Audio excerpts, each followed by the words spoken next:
people pleaser është një shprehje që përdoret shumë vitet e fundit, sidomos nga gjenerata Z, por edhe millennials kanë filluar ta përdorin, që do thotë ndryshe vështirësia të thënit jo, pra për të kënaqur njerëzit, ose siç e themi ne në gjuhën tonë, nuk ja prishim dot. Vështirësia për t'ia prishur dikujt kërkesën, edhe pse her pas here ajo është e vështirë dhe për ty të plotësohet.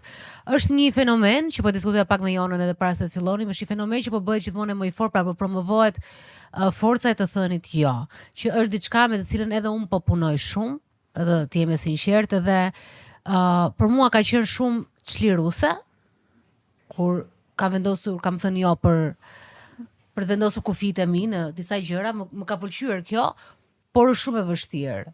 Është e vështirë sepse mendoj gjithmonë fantazia ime shkon në prishje marrëdhënie, në si ti them unë jo, pastaj shkon futet zëri i mamit dhe i babit, sepse ky njeriu para 10 viteve mamaja vet kur ti doje diçka, më kupton, futet ajo pjesa e mirënjohjes, dhe ngatrohet, dhe unë her pas here kam dhe dyshimet e mia, dhe mirënjohja shumë e mirë, nuk është se kam dyshim për mirënjohjen, është fantastike. Por janë shumë analiza me cilat ne jemi rritur, analiza që na ndihmonin ne të mos thonin dot jo, që çfarë kanë bërë ata për ne, po sillu mirë me njerëzit, jesa më e dashur me ta, mos ja prish, hëse përfiton, po s'ka gjë se do ta shohësh rrugës, ose si babi im që thoshte, nëse e ha mën, haj deri në fund, kupton, edhe ik me nder. Pra janë shumë shprehje që na janë ngulitur ne dhe rrugës tash i kuptojmë që ore, dhe këto limite nuk janë keq, por është shumë e frikshme si rrugë e të thënit jo. Për shumë se sa e frikshme është e sikletshme, nga ajo që ti nuk di dhe nuk nje, nga ajo që vendosi do të ndodhi. Dhe që ndodhi që mërziten dhe njerëz, ndodhi që humb njerëz, duhet dhe përgatitesh për këtë. Mendoj që duhet të jesh gati të thuash jo, që të përgatitesh edhe për ata që humb rrugës, sidomos në një kulturë si e jona ku njerëzit të mërziten. Dhe para se të kalojmë edhe për ta diskutuar këtë dhe me ty Jona, dhe nëpërmjet dhe historive, kemi 3 histori. Njëra pranoi të punonte pa lek 2 vite gjysmë si në drejtoresh banke, ekstra punë, vetëm se nuk ja prishte dot. Dhe në fund nuk njohu asnjë mirënjohje. Pastaj shikruaj që kupton se mbas sa vitesh njerëzit mësojnë me sakrificën tënde dhe të marrin për të mirë qenë, e harroj vlerën tënde. Dhe një vajzë e cila thoshte jo në brenda shtëpisë me bashkëshortin, por nuk u thoshte dot jo shoqeve të veta, edhe kur ishte shumë e lodhur për të dalë apo për të bërë gjëra, nuk ka prish dot, domethënë, dhe këto janë vështirësitë e të thënit jo. Mua më ka bërë shumë përshtypje, kam qenë një herë kur isha në Amerikë, edhe atje pash dhe fushinë e jos. Po ishim në një festë tek një nga dhomat e konviktit, ishim mbledhur tek dhoma e një festë, domethënë një small party, tek dhoma një goce, dhe ishte ora rreth 9-10, kryesisht ne i bënim këto festat gjatë javës. Qofse ne kishim për shembull pushim deri në orën 12, s'kishim lënd, s'kishim klasa paradite, dhe gjithmonë mbaj mend që ka qenë e mërkurë në darkë. Dhe mbaj mend që po qeshtim, po rrinim, po kështu, dhe në një moment e zonja e dhomës ngrihet dhe thotë, "Okej, ka për gjumë. Faleminderit." Dhe ikin të gjithë. Dhe unë ngela, dhe thash si e tha ajo kështu? Unë duke që jam e pa edukat në botë. Domethënë si u çuaj zonja shtëpisë, tha "Okej, ikni tani." S'u kisha parë kurrë.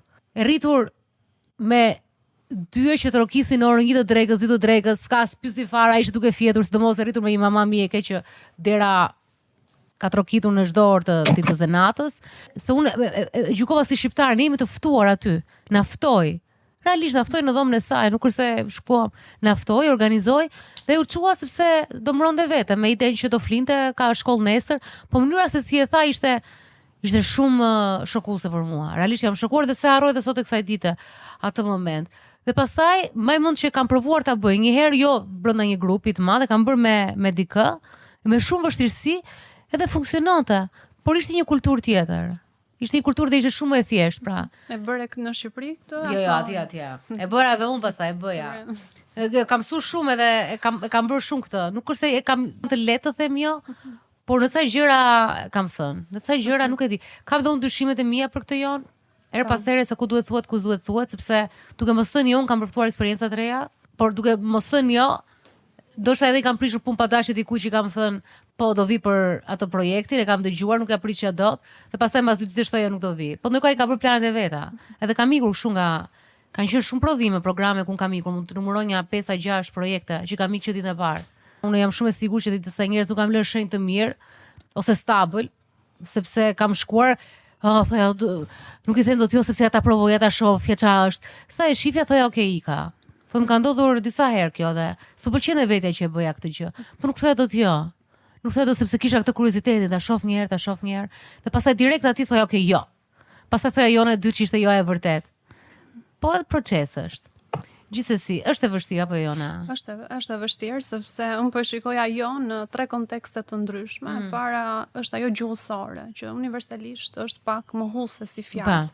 Në anën psikologjike ne tani po edukohemi të themi jo për të mbrojtur. Pra joja merr këtu atë etiketën e mbrojtjes. Pra unë them jo që të mbroj veten time. Në kulturë më pas kur ne themi jo, varet në çfarë pozicioni gjeografik ti je, ndryshon edhe mënyra se si të kthehet mbrapsht kjo joja. Pra duhet përshtatur pak edhe me situatën dhe me kulturën. Ne nuk mund ta marrim siç ti e ke parë në pjesën e të thënit jo në atë shtëpinë amerikane, nuk vendoset dot këtu. Sepse këtu mund të kesh një tjetër lloj perceptimi për ty si individ, sepse vjen në mënyrë direkte, të papritur, të pamësuar, pra përshtatet dhe joja në kontekstet kulturore.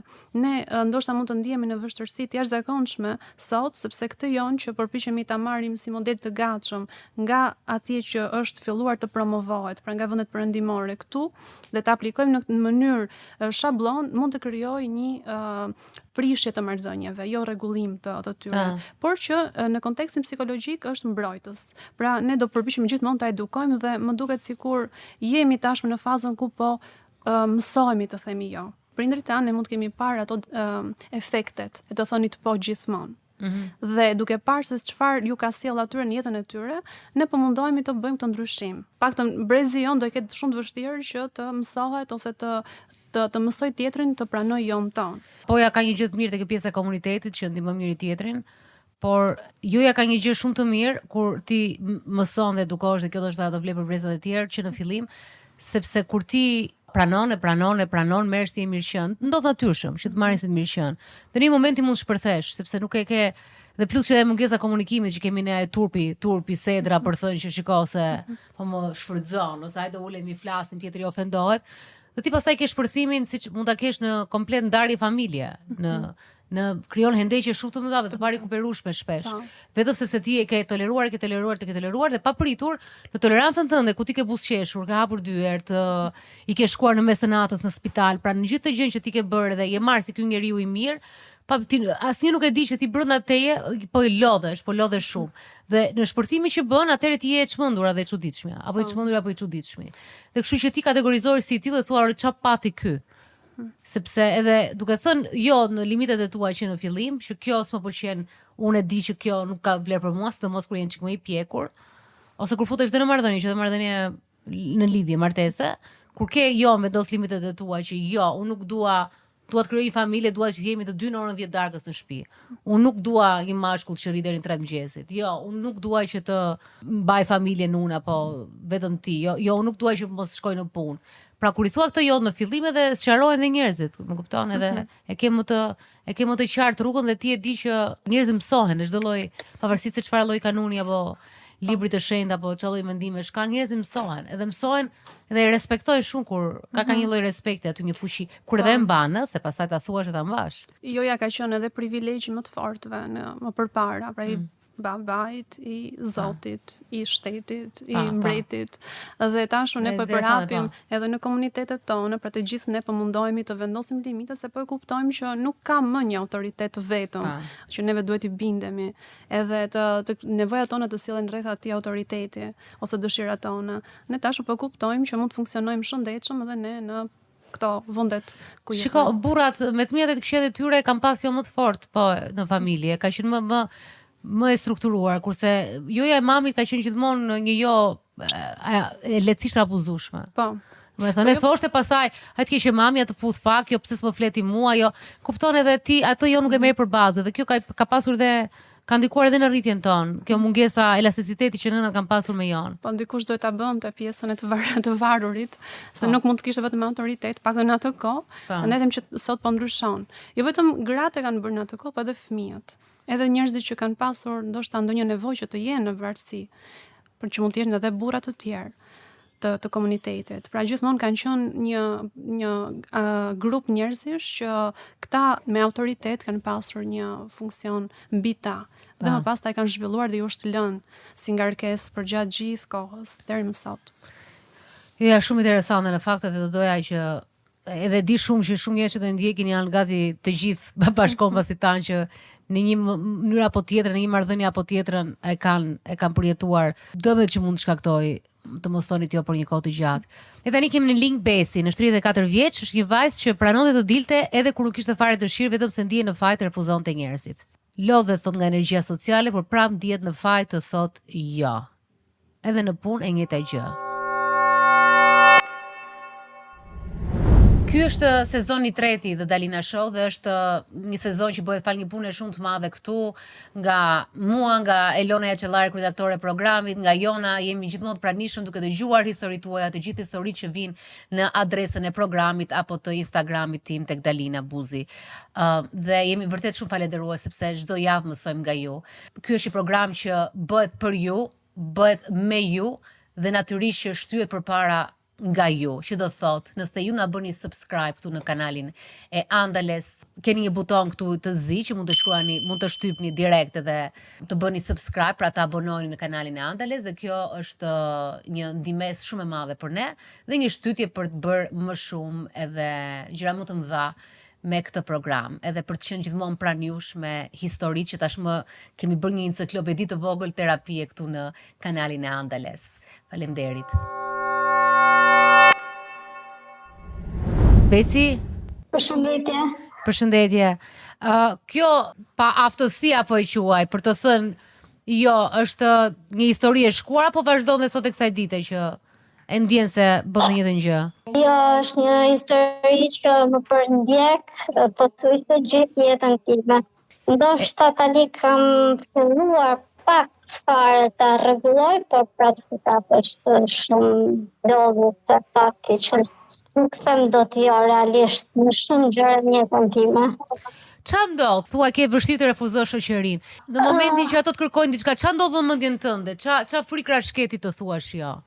Janë dy fusha që unë kam shumë problem. E para janë fusha e punës, që unë nuk them do të jo asnjë lloj pune. Do më thënë, nëse më ofrohet një punë ose një pozicion pune ose të bëj diçka, edhe pse e di shumë mirë që nuk jam në gjendje ta bëj, nuk është për mua, mund të jetë shumë punë e mirë, po s'është për mua. Pse e merr përsipër? Ç'e thua vetes? Okej, përpiqu, do t'ja dalësh, nëse e ka bërë dikush, do t'ja dalësh dhe ti, se nuk do e provosh, pse jo, ta marrim si opsion derisa të gjej një opsion tjetër më të mirë. Do të thënë nuk them dot jo pik në asnjë lloj gjëje. Shiko, por i mirë tek puna dhe kalojmë tek shoqëria. Te puna ti thua që provoje, po për çfarë të vlen ty gjithë këto gjëra që ke marrë përsipër? Ke bërë ndonjë analizë? Për shembull e ke thënë që shiko ta provoj unë këtë sepse kjo mund më vlej mua për diçka. Tani për shembull në një pozicion pune. Për mua po më skleron, unë nuk jam e aftë ta bëj si punë, mua më kanë marrë më punë, më kanë pranuar, më kanë bërë një kontratë shumë të mirë, edhe pse di shumë mirë që unë nuk jam në gjendje ta bëj si punë, nuk arri dot ta bëj. Edhe jam shumë e vetëdijshme për këtë, mund qaj disa herë gjatë ditës që se bëj dot, përpiqem, nuk arri dot ta realizoj projektin e gjërat e tjera, por prapë nuk jam e aftë të them punës jo, nuk jam duke bërë më këtë punë, se s'është për mua, do shkoj gjej një punë tjetër që mund t'jem më e përshtatshme, që mund ta bëj. Je sigur që nuk di ta bësh atë punë? Meqense të kanë marrë dhe kanë bërë kontratë dhe të kanë pranuar, je sigurt? Mos është diçka që ja thua vetes? Nuk e di, unë kam shku 2 herë, kam dhënë ndërheqjen, duke thënë që s'të bëj dot, edhe ato më thonin je piko vetes, po unë e di, do më thonin jo vetes, sepse e shikoj në krahasim me kolegët, me njerëzit e tjerë, sa të aftë janë ato. Dhe se si kapin ato gjërat më shpejt, është mendja që mendon në mënyrë, unë jam në fushën e informatikës, është mendja që mendon në mënyrë tjetër. Dhe imja nuk mendon në mënyrë informatike si duhet të funksionoj. Dhe tani po shikoj se në projektet që më kanë dhënë nuk asnjë nuk e kam finalizuar. Dhe nuk është normale në fund ditës. A të pëlqen ajo që Po bën? nuk jam dakord. Po, më pëlqen, po jo me këto dhe ritme të shprenuara dhe me këto, më ka dhënë shumë stres, dhe më thënë kam haru vetën, familjen, gjithçka. Mund edhe mos le gjumë natën nga stresi sepse se arrit dot dhe nga mërzia, po prapë kur vjen mbresi nuk jam e aftë të qonë të them, shiko se unë nuk arrit dot ta bëj këtë projekt. Më çoni dikun tjetër ose po e lej fare, apo diun. Po nga çka ke frikë që nuk i thua dot? Nuk e di nga çfarë kam frikë. E kam shumë bezdi të rikot, të ri pa punë, të kërkoj dhe një herë vend pune, të dalë, se si më duket vetja, të shkoj të kërkoj punë, nuk e di. Jam su gjithmonë me punu, që fëmi, që kur kam dalë nga shtëpia prindërve, po dhe të prindërit kam pas punu, unë gjithmonë kam punu. Do më thënë, i ditë po prisja me konasën, që kur mbaj mend ekzistencën time si njëri, e mbaj mend duke punu. Pra ti je në një punë që nuk e do, mendon që nuk është puna e duhur për ty, është një punë që të shkakton stres dhe nuk i thua dot jo atyre sepse ke frikë mos gjesh punë tjetër. Nuk është se nuk i thua dot jo atyre sepse ke nuk do që të si thua dekonspirohesh për fakti që ti mendon se nuk je zonja në këtë punë. E kam dashur si punë, e kam ndëruar si pozicion pune, do më thënë e kam pas ndëruar, thosha kur ta arri këtë unë, nuk e dim. Por tani nga që kam arrit të ky niveli shumë i mirë dhe shumë i lartë dhe do më thënë bendi dhe firma ku punoj është shumë e emër, shumë e mirë, është pozicion shumë i mirë pune. Unë nuk di se si ti them jo dhe pastaj ta lej dhe të shkoj të bëj një punë të rëndomt ose unë vetvetja me sigurt që nuk do gjej një pozicion kaq të mirë. Kuptoj. Po me shoqërinë si ke hallet e jos? E njëjta gjë është dhe me atë zoti më në shoqërinë është akoma më keq. Rrethi im shoqëror është shumë i vogël, realisht, sepse unë nuk mendoj të kem shumë nga familja, shtëpia, fëmia, bashorti, puna të kem me shoqërinë. Kam një shoqëri shumë të vogël, por sa herë më marrin në telefon ose më shohin diku në rrugë, do dalim, na merr në telefon se po presim, madje nuk e bëre gjallë fare si ta marrë një herë në telefon. Po i them, do dalim patjetër, do të marrën të sigurt. Mos të më rakos. Edhe pastaj kur nuk e marrë, mund të kalojnë 3 vite, kam raste që më thërë, po hëtë dalim një herë, do dalim, po thjesht kam kohë, sot s'kam kohë, nesër nuk i them do që se du me dalë, se nuk du me dalë me qallet e fëmijëve me ty. Okej, ti gjen arsye që ti mbash kështu pending, siç thuhet anglisht, ti mbash varur. Po. Domethënë që ja do dalim, ja sa të këtë po thua. Nuk i thua dot jo të vërtetën. Po, shko me vite kër muhabet. Nuk është 1 muaj, apo 2 muaj, apo 2 Po ti nuk del në fund. Gjithsesi, nuk del.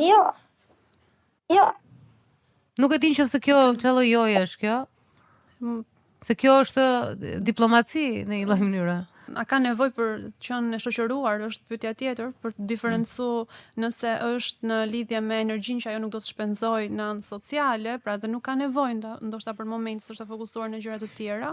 Nëse ka nevojë, pra ka dëshirë të jetë pjesë e rrjeteve sociale, por njerëzit e caktuar që ka të bëj janë ato që ajo mund t'i perceptojë, siç ne themi vampir social, pra të thithin se kështu e shpreu, ndryshon dinamika, pra nuk është gjithmonë e lidhur me jon. Faktin që ne kemi të vështirë të themi jo, po konteksti, rasti aktual thotë që unë nuk dua të dal me ta sepse nuk dua të flas për problemet e tyre. Kjo e diferencon. Po edhe çështja punës ka shumë dinamika, jo vetëm çështja jos. Kulturalisht ose si është mësuar ajo nga fillimi me punën, si është prezantuar në shtëpi, si jati ajo e kanë si vlerë të rëndësishme pjesën e punës. Pra ata edhe identiteti i tyre shkrihet me punën. Pra nëse unë punoj, jam një person më i vlefshëm. Nëse është krijuar kjo ide që në fëmijëri dhe ajo e ka parë dhe pastaj ka përfshirë në identitetin e vet, është një qasje tjetër. Pra çfarë raporti ke ti me punën? Ku ndodhet kjo? Dhe pastaj është zhvilluar me kohën. Do të thënë janë dinamika që ndonjëherë do themi të diferencohet çështja kur është joja problem dhe kur janë çështje të tjera që i bashkangjiten jos. Ju ke bërë përshtypje sepse tatisht ti do i thuash vet, po unë po i rendis shumë në shpejtësi për dëgjuesit.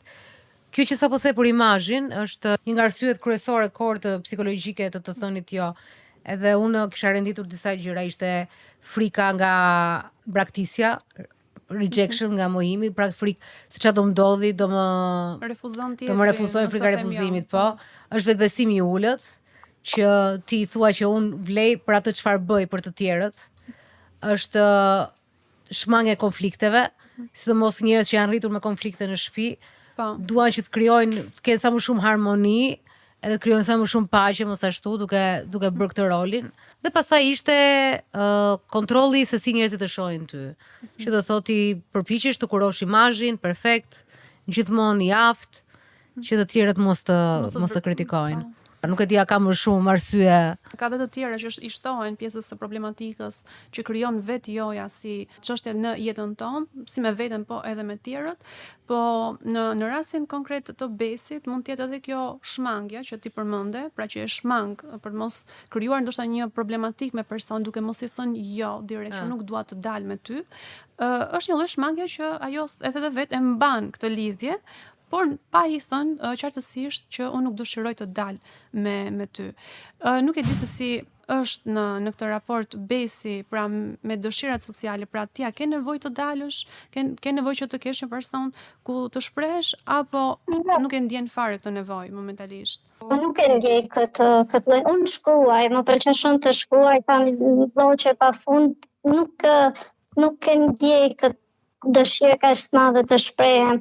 Edhe kur shprehem, kam një rreth familjar që janë rreth familjar i ngushtë, do të thënë familje e vogël, që kam relata shumë të mira dhe nuk e kam atë nevojën e socializimit me njerëz të jashtëm.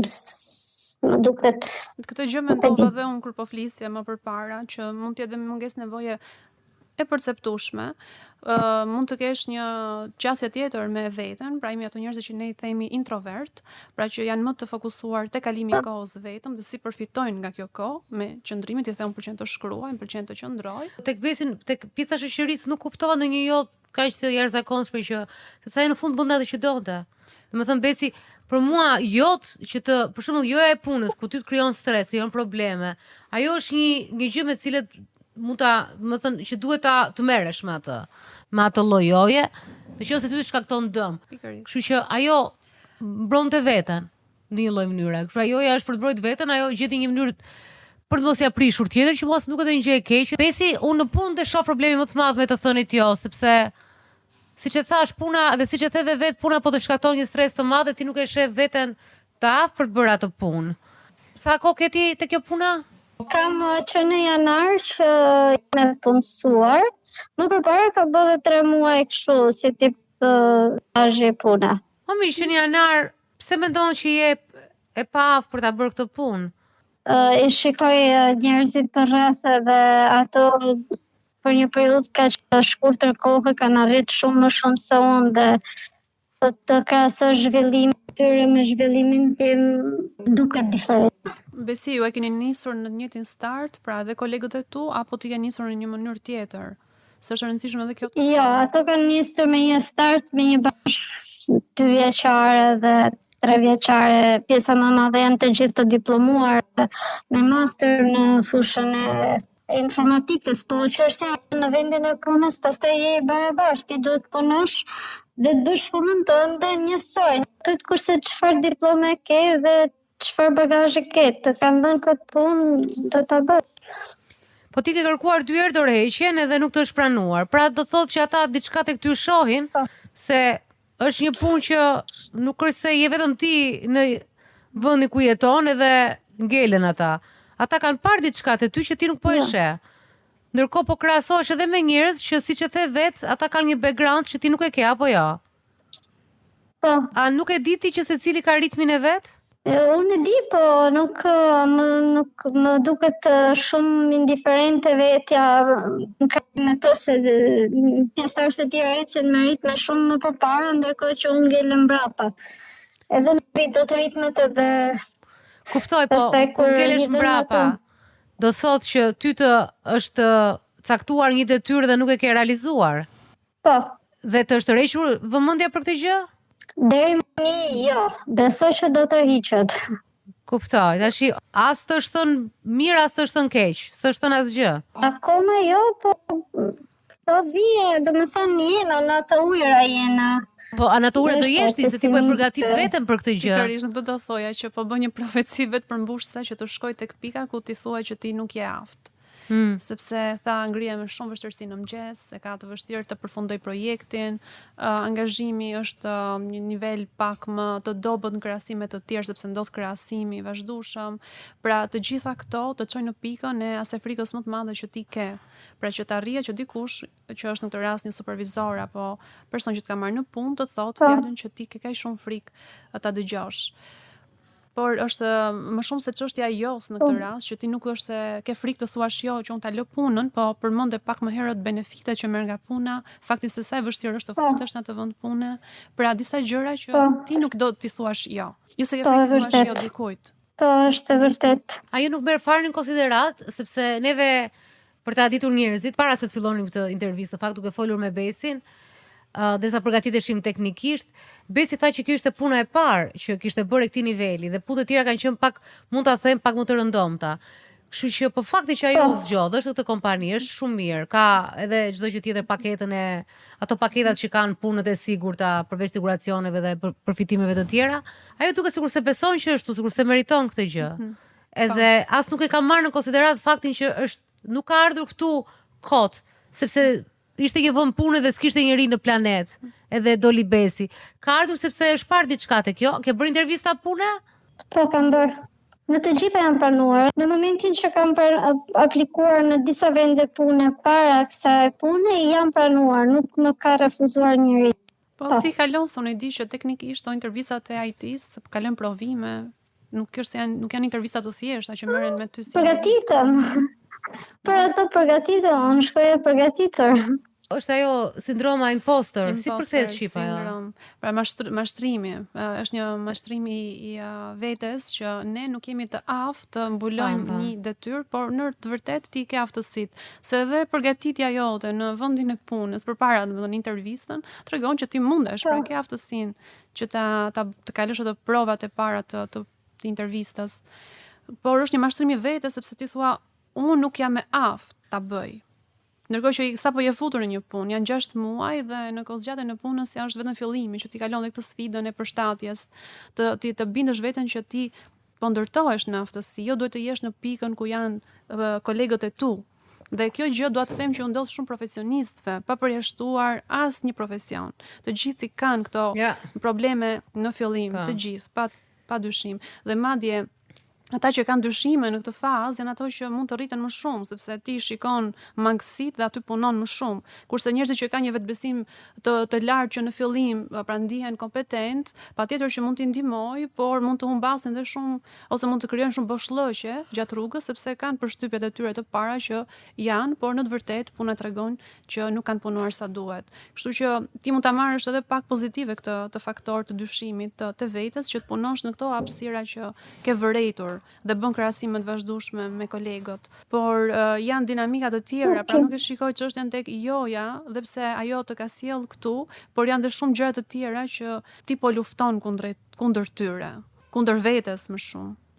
Besoj që po edhe unë ndjehem pak sikur s'po e gjet rrjedhën. Nuk e di, në këto 6 muaj ti mundesh edhe të kesh pasur ditë ku je ndier mirë për shembull, ose je ndier sikur ke pasur atë motivimin ose dëshirën për të punuar. Pra ka ndodhur edhe kjo. Po, dëshirën e kam, ato një gjë që vlerësojm shumë është që jam një njerëz që punoj, insistoj, ulem, e provoj, dështoj, e provoj prapë, Unë këtë gjë e kam. Je duke punuar e shkëputur nga kompania, pra në home office që bën të dyja edhe pjesën e të qëndrimit online nga shtëpia, apo shkon atje në kompani? Kam pas bërë një marrëveshje të veçantë që të shkoj shumë rrallë, për shkak se unë rrisë dhe fëmin pothuajse vetëm. Edhe tani në fakt më morën dhe më thanë që duhet të shkoj pak më shpesh sepse nuk kam kriju një relacion shumë të mirë jo shumë të mirë, po s'kam kriju relacion me njerëzit e kompanisë, me ato figurat e tjera. Mu më duket sikur janë të ftohtë ato, sikur s'kan kohë më marrë me mua. Ta ndjesh më mirë në shtëpi apo kur je atje? Po t'isha do ndjesha shumë mirë në shtëpi. Të bëja këtë punën time pa probleme, ta mbyllja dhe kaq. Po fakti që se me aftë, unë e di që duhet të socializohem dhe të afrohem me njerëz, po janë njerëz të ftohtë, se është vetë sektori i ftohtë. Po duke konsideruar që ti sapo ke filluar të jesh izoluar vetë në shtëpi, nuk ke mundësinë ku të kesh një, themi ne, motivues të jashtëm, pra që duhet të ngrihesh, duhet të shkosh, të ulesh, ta fillosh punën, të shikosh si punojnë kolegët, të marrësh pak nxitje edhe nga jashtë, duke qenë se ti fillon në shkëputur, pra i vetëm ti, dhe duhet ta strukturosh pak edhe ditën, të kujdesesh edhe për fëmijën, pra ke edhe shpërqendrime, ta bën pak sfidus vetë ky proces. Kalimi në kompani do ndihmonte. Edhe unë po mendoj atë, thjesht duhet të organizoj pjesën tjetër të jetës. Kuptoj që ke vështirësi edhe aty. Pra të janë bërë pak shumë gjëra bashkë dhe kuptojmë edhe tërheqjen sociale që ti përmende më herët, po koha vetëm ndonjëherë nuk është gjithmonë ajo që na ndihmon. Edhe ti po mban shumë përgjegjësi, me sa kuptoj, dhe të janë kur të ngrumbullohen shumë, humbet në to. Atë po më thoshte edhe bashorti, je durpulluar, nuk po... Ke marrë më shumë përgjegjësi sa mundesh, prandaj dhe ndihesh e stresuar. Mendoj se kjo është çështja jote më kryesore nga duhet ta nisësh, pra të heqësh disa përgjegjësi dhe të fillosh aty ku ti ke dëshirë dhe ke vendosur si prioritet. Pra është fëmia, është puna, të bëj dhe kjo ndarje. Sepse rrjedhin gjërat të tjera, sa kuptoj. Pra ajo ka shumë përgjegjësi. Tha që kujdesen për fëmijën, punon në shtëpi. Dhe duke punuar në shtëpi ta bën vështirë që ti strukturohesh, të mësosh, të punosh, të jesh produktive. Dhe krahasohet pastaj me kolegët që ka atje. Dhe normalisht do ndihet mbrapa dhe forcohet ajo impostor që ne po përmendim më herët. Vetëvlerësimi bie në anë profesionale. Prandaj po kërkon që edhe të largohet nga puna, sepse do ta liroj veten nga ajo, ta heqë dikush, mos jetë ajo që ikën. Pra janë shumë dinamika që të ndodhin. Prandaj thash që duhet të vendosësh një prioritet, ku duhet të çosh fokusin tënd, se vëmendja jonë është shumë e limituar, nuk mund të shkojë në shumë drejtime njëkohësisht. Po kjo vështirësi më të madhe jo se ti thot jo vetes edhe gjithë këtyre gjërave, pra ti thot jo për të gjetur prioritetin. Tek vështirësia të thënit jo është që ti nuk di se cili është prioriteti, se do më prish asnjë nga detyrimeve që ke. Ti mbaj të gjitha. Atëherë thua jo vetes një herë. Shiko ç'a bën ky emision, kalon nga si profesorja thellësia është duhet t'i thuash jo vetes tënde. Një problem besi që e ndajmë shumë bashkë edhe është goxha e vështirë, por e di që ti je 34 vjeç, por me kalimin e kohës realisht të kuptosh që nuk e bën dot, nuk bëhen dot gjitha. Trupi jot ta thot vet, ta thot trupi mendja se çfarë është prioritet. Heqi pjesën e kalamajve që ato kanë pjesën e tyre. Por edhe aty nuk e mban dot balancën gjithmonë, balanca e familjes për mua nuk ekziston. Diku do derdhet, njëra mbushet më shumë se ç'duhet, ana tjetër derdhet, tërsi ai ekuilibri që ku rrinim ne, siç ai lishar, jo lishar, se ka qenë një që uleshim si fëmijët që nga një angrihet tek tjetra ulet, kështu është dhe karriera me familjen. Ajo është, domethënë, mendoj që qëllimi yt është si të ruash të ekuilibër, ta kesh të jenë sa më shumë në ekuilibër jeta jote, por nga ana profesionale zgjidh atë që realisht e ke, atë që të konvenon në kuptimin që e ke më komode, e ke diçka që mund të zhvilloj, nëse ke dëshirë, nga këta njerëz që duan të zhvillohen dhe jo thjesht ke një punë shteti siç i quajmë ne në Shqipëri. Kështu që zgjidh atë që ti mendon që mund të avancosh, mund të ecësh përpara, mund të mësosh. Por seriozisht tek ajo puna nuk do bëhesh më e mirë ti pa fokus. Çdo gjë në jetë është bërë vetëm me fokus. Një gjë e mirë bëhet kur fokusohesh aty, është shumë e thjeshtë. Se nuk mund të fokusohesh, nuk mund të bësh edhe të qepësh fustanin, edhe të shohësh televizorin, edhe të merresh, kupton, do fokus. Përderisa je futur aty, ke diçka, vlen. Mos e harro këtë, donjëherë na harrojmë këto gjëra, na duken kështu si gjëra të thjeshta, po mendoj që ne në Amerikë na thoshin gjithmonë, ishte shumë gjë e bukur, na thoshin, ju jeni në universitet dhe jeni e zëm 20% e njerëzve që janë në universitet. Ti bënin shumë bukur të analiza që ti të ndihesh e mirë, që edhe pse ti shije vetëm njerëz në universitet duke arritje madhe, ndërkohë ti ishe tek një përqindje e vogël e njerëzve që ishin në universitet që ja dolën. Dhe pastaj në master më pak. Dhe ti je te 1% njerëzve të cilët ja kanë dalë deri aty. Ti je te 1% më e vogël e njerëzve të cilët kanë punën, kanë një punë shumë të mirë dhe janë imigrant, kanë edhe familje. Dhe je 1% më e vogël e njerëzve dhe shumë gjëra të tjera që janë kreative, shkruajnë, nuk e di. Kështu që në të gjitha rastet po ta shohësh kështu nuk ka asgjë, është thjesht çështje fokusi, si tha Jona, pra duhet t'i thuash jo bindjes tënde që mund t'i mbash të gjitha, sepse nuk mbahen dhe nuk duhet të ndihesh në faq që nuk i mban dot. Nuk do të vë asnjë testin, se këtë problem kam pasur gjithmonë me jetën time, sikur do më vë njëri do më testoj mua të rjetë, do të thënë se bëre, nuk kemi në asnjë garë. Dhe ndoshta ti mund të jesh rritur me krahasime në jetë sepse je në një garë, ke ndërtuar një garë në kokën tënde me ata të tjerë në kompani. Kështu që nuk je në asnjë lloj gare. Gara është të ruash veten tënde, mendjen tënde, mos jesh në një punë që nuk e do, të kesh stres, se s'mund krye punë stres, se bo stres do t'japi kalamajt në jetë, vetmirat e këqijat e tyre. Kështu që kjo është ruaj veten dhe pastaj truri pastaj shqetësohet edhe merr më shumë informacion dhe ti siç e mora të provimit dhe futet te kjo kompani, ashtu i bësh të tëra. Nuk ka asgjë më pak. Kështu Besi. Shumë faleminderit. Falenderoj vetë. Jeni shumë të mirë. Interesante, po kjo pjesa jos gjithmonë është diçka shumë e thellë. Domethënë më e thellë, duhet shkosh të gërmosh që të donim ta bënim çdo ditë në një terapi specifike, po edhe nuk e bëjmë edhe ne jemi si Besi ndonjëherë kështu të shpërndar. Historia e dytë është Lira. Lira ka një histori interesante, është 42 vjeçe. Ka marrë një pozicion 2 vjet e gjysmë pa pagesë, vetëm sepse nuk e refuzonte dot dhe do të tregonte patjetër në bankën ku e punonte, në një dek të një banke të një niveli të dytë, që unë i bëj. Dhe pastaj mënyra se si burimet njerëzore dhe drejtori u qasën për një pushim 5 ditor që bëri për vajzën e vet të smur, atje kuptoi që nuk të pyesnin, edhe ai priste falënderimin dhe mirënjohje dhe duar trokitje. Por ata i thanë që ke bërë pushime më shumë se ç'duhet dhe kështu filloi ballafaqimi i saj i parë me të mos thënit jo, edhe dëmet që kjo të shkakton. Lira, është interesante, historia jote më shumë interesante, koha e gjatë që ti ke punuar pa pagesë ekstra apo pa pagesë fare në bank? Jo, pa pagesë ekstra, jo. Pa pagesë fare. Unë kam punuar një pozicion për cilin duhet paguesha më shumë dhe nuk sepse e bëra acting për atë pozicionin, por nuk u mbrova kurrë. Për 2 vjet e gjysmë.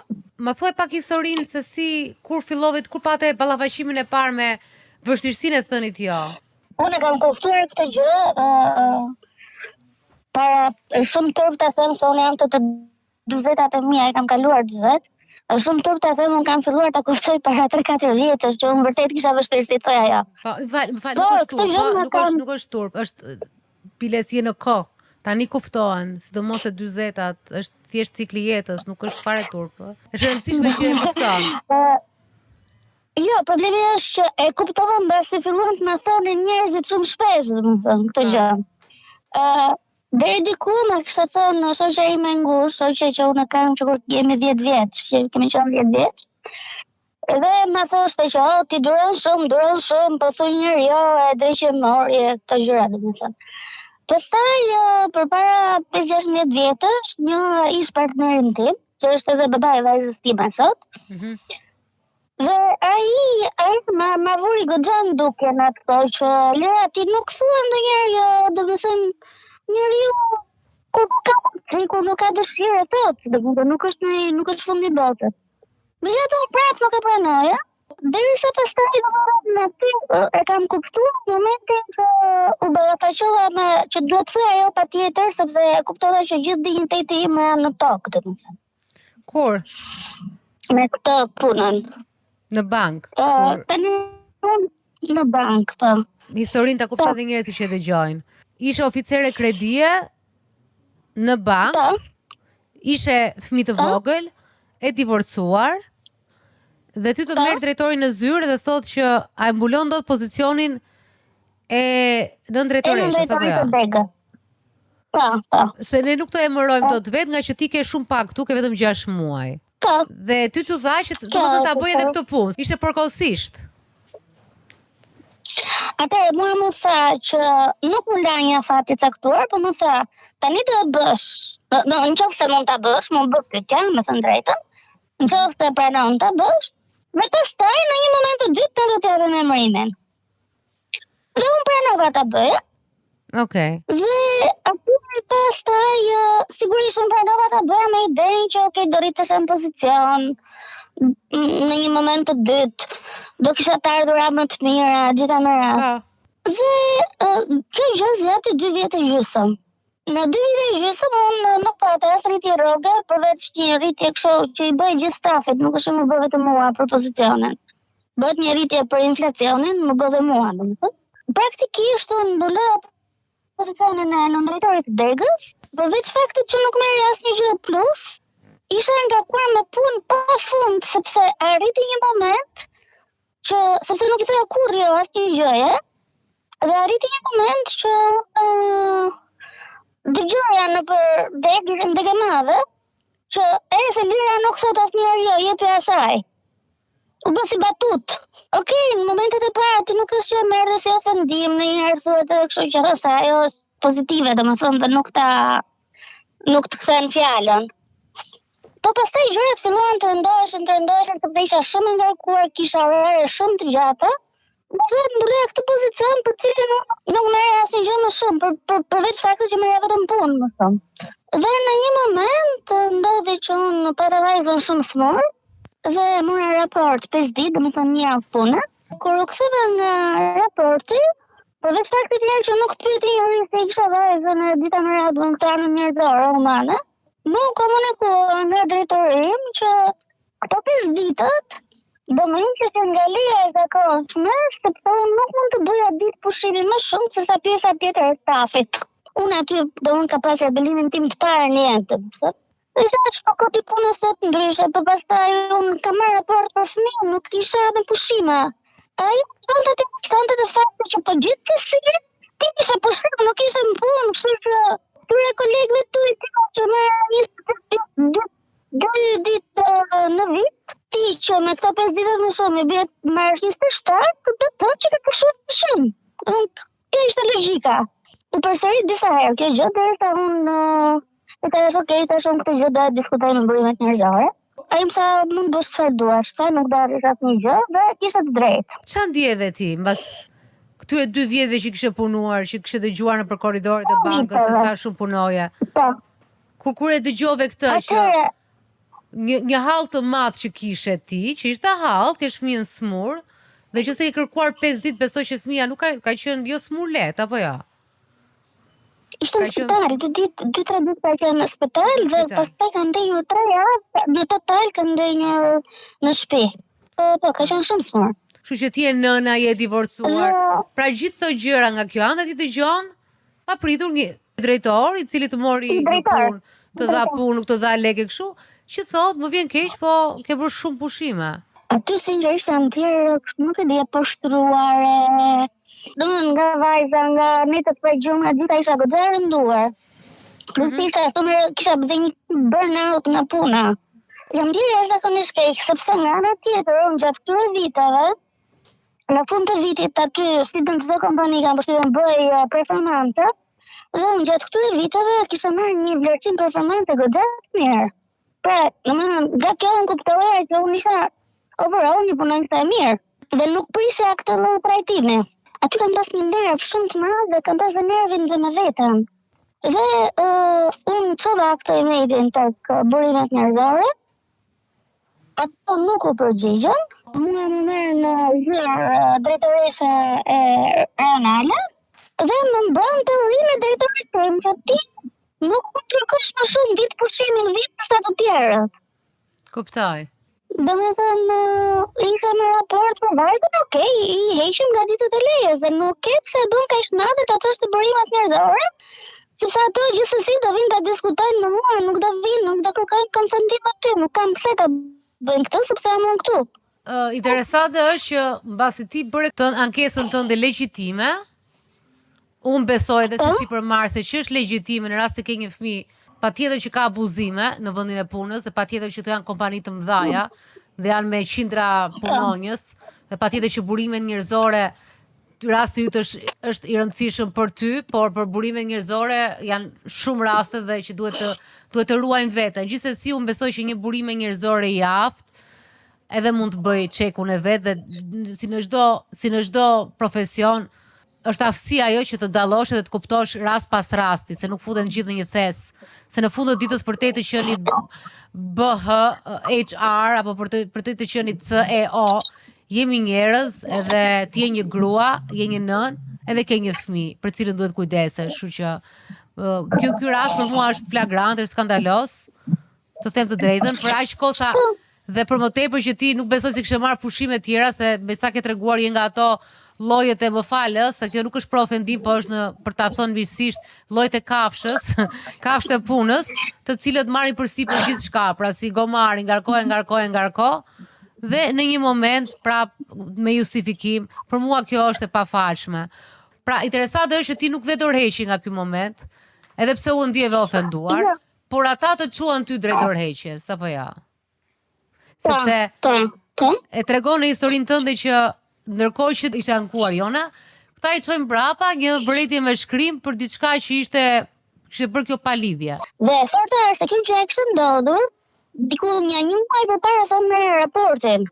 Dhe ishte zgjidhur po një muaj përpara, domethënë. Dhe unë vërejtjen e mora një 2 javë mbrapa mbasi mora raportin dhe mbasi bëra gjithë bisedën me drejtorin, me drejtoreshën rajonale, me gjithë, domethënë. Dhe të transferuan e ti dhe dorëheqje pastaj. Atëherë dhe pastaj direkte mes vërejtjes më transferuan dhe më ulën në detyrë. Tani ti Lira mendon vetë se edhe unë mund të aludoj në shumë situata, po është era e parë që dëgjoj historinë dhe kam vetëm 20 minuta që të njoh vetëm zërin, po ti mendon që mbas ankesës në kjo ishte një lëvizje qëllimshme? Po, patjetër. More përsipër të bëje çdo lloj pune, more përsipër të bëje edhe pa pagesa të punën që bëre si në drejtoresh, pra ndenja atje nga mëngjesi deri në darkë, dhe në momentin që ti the jo, ndodhi kjo, apo jo? Mirë, vetëm atëherë. Tani, të trëmë ty të thuash jo prap mbas kësaj situate?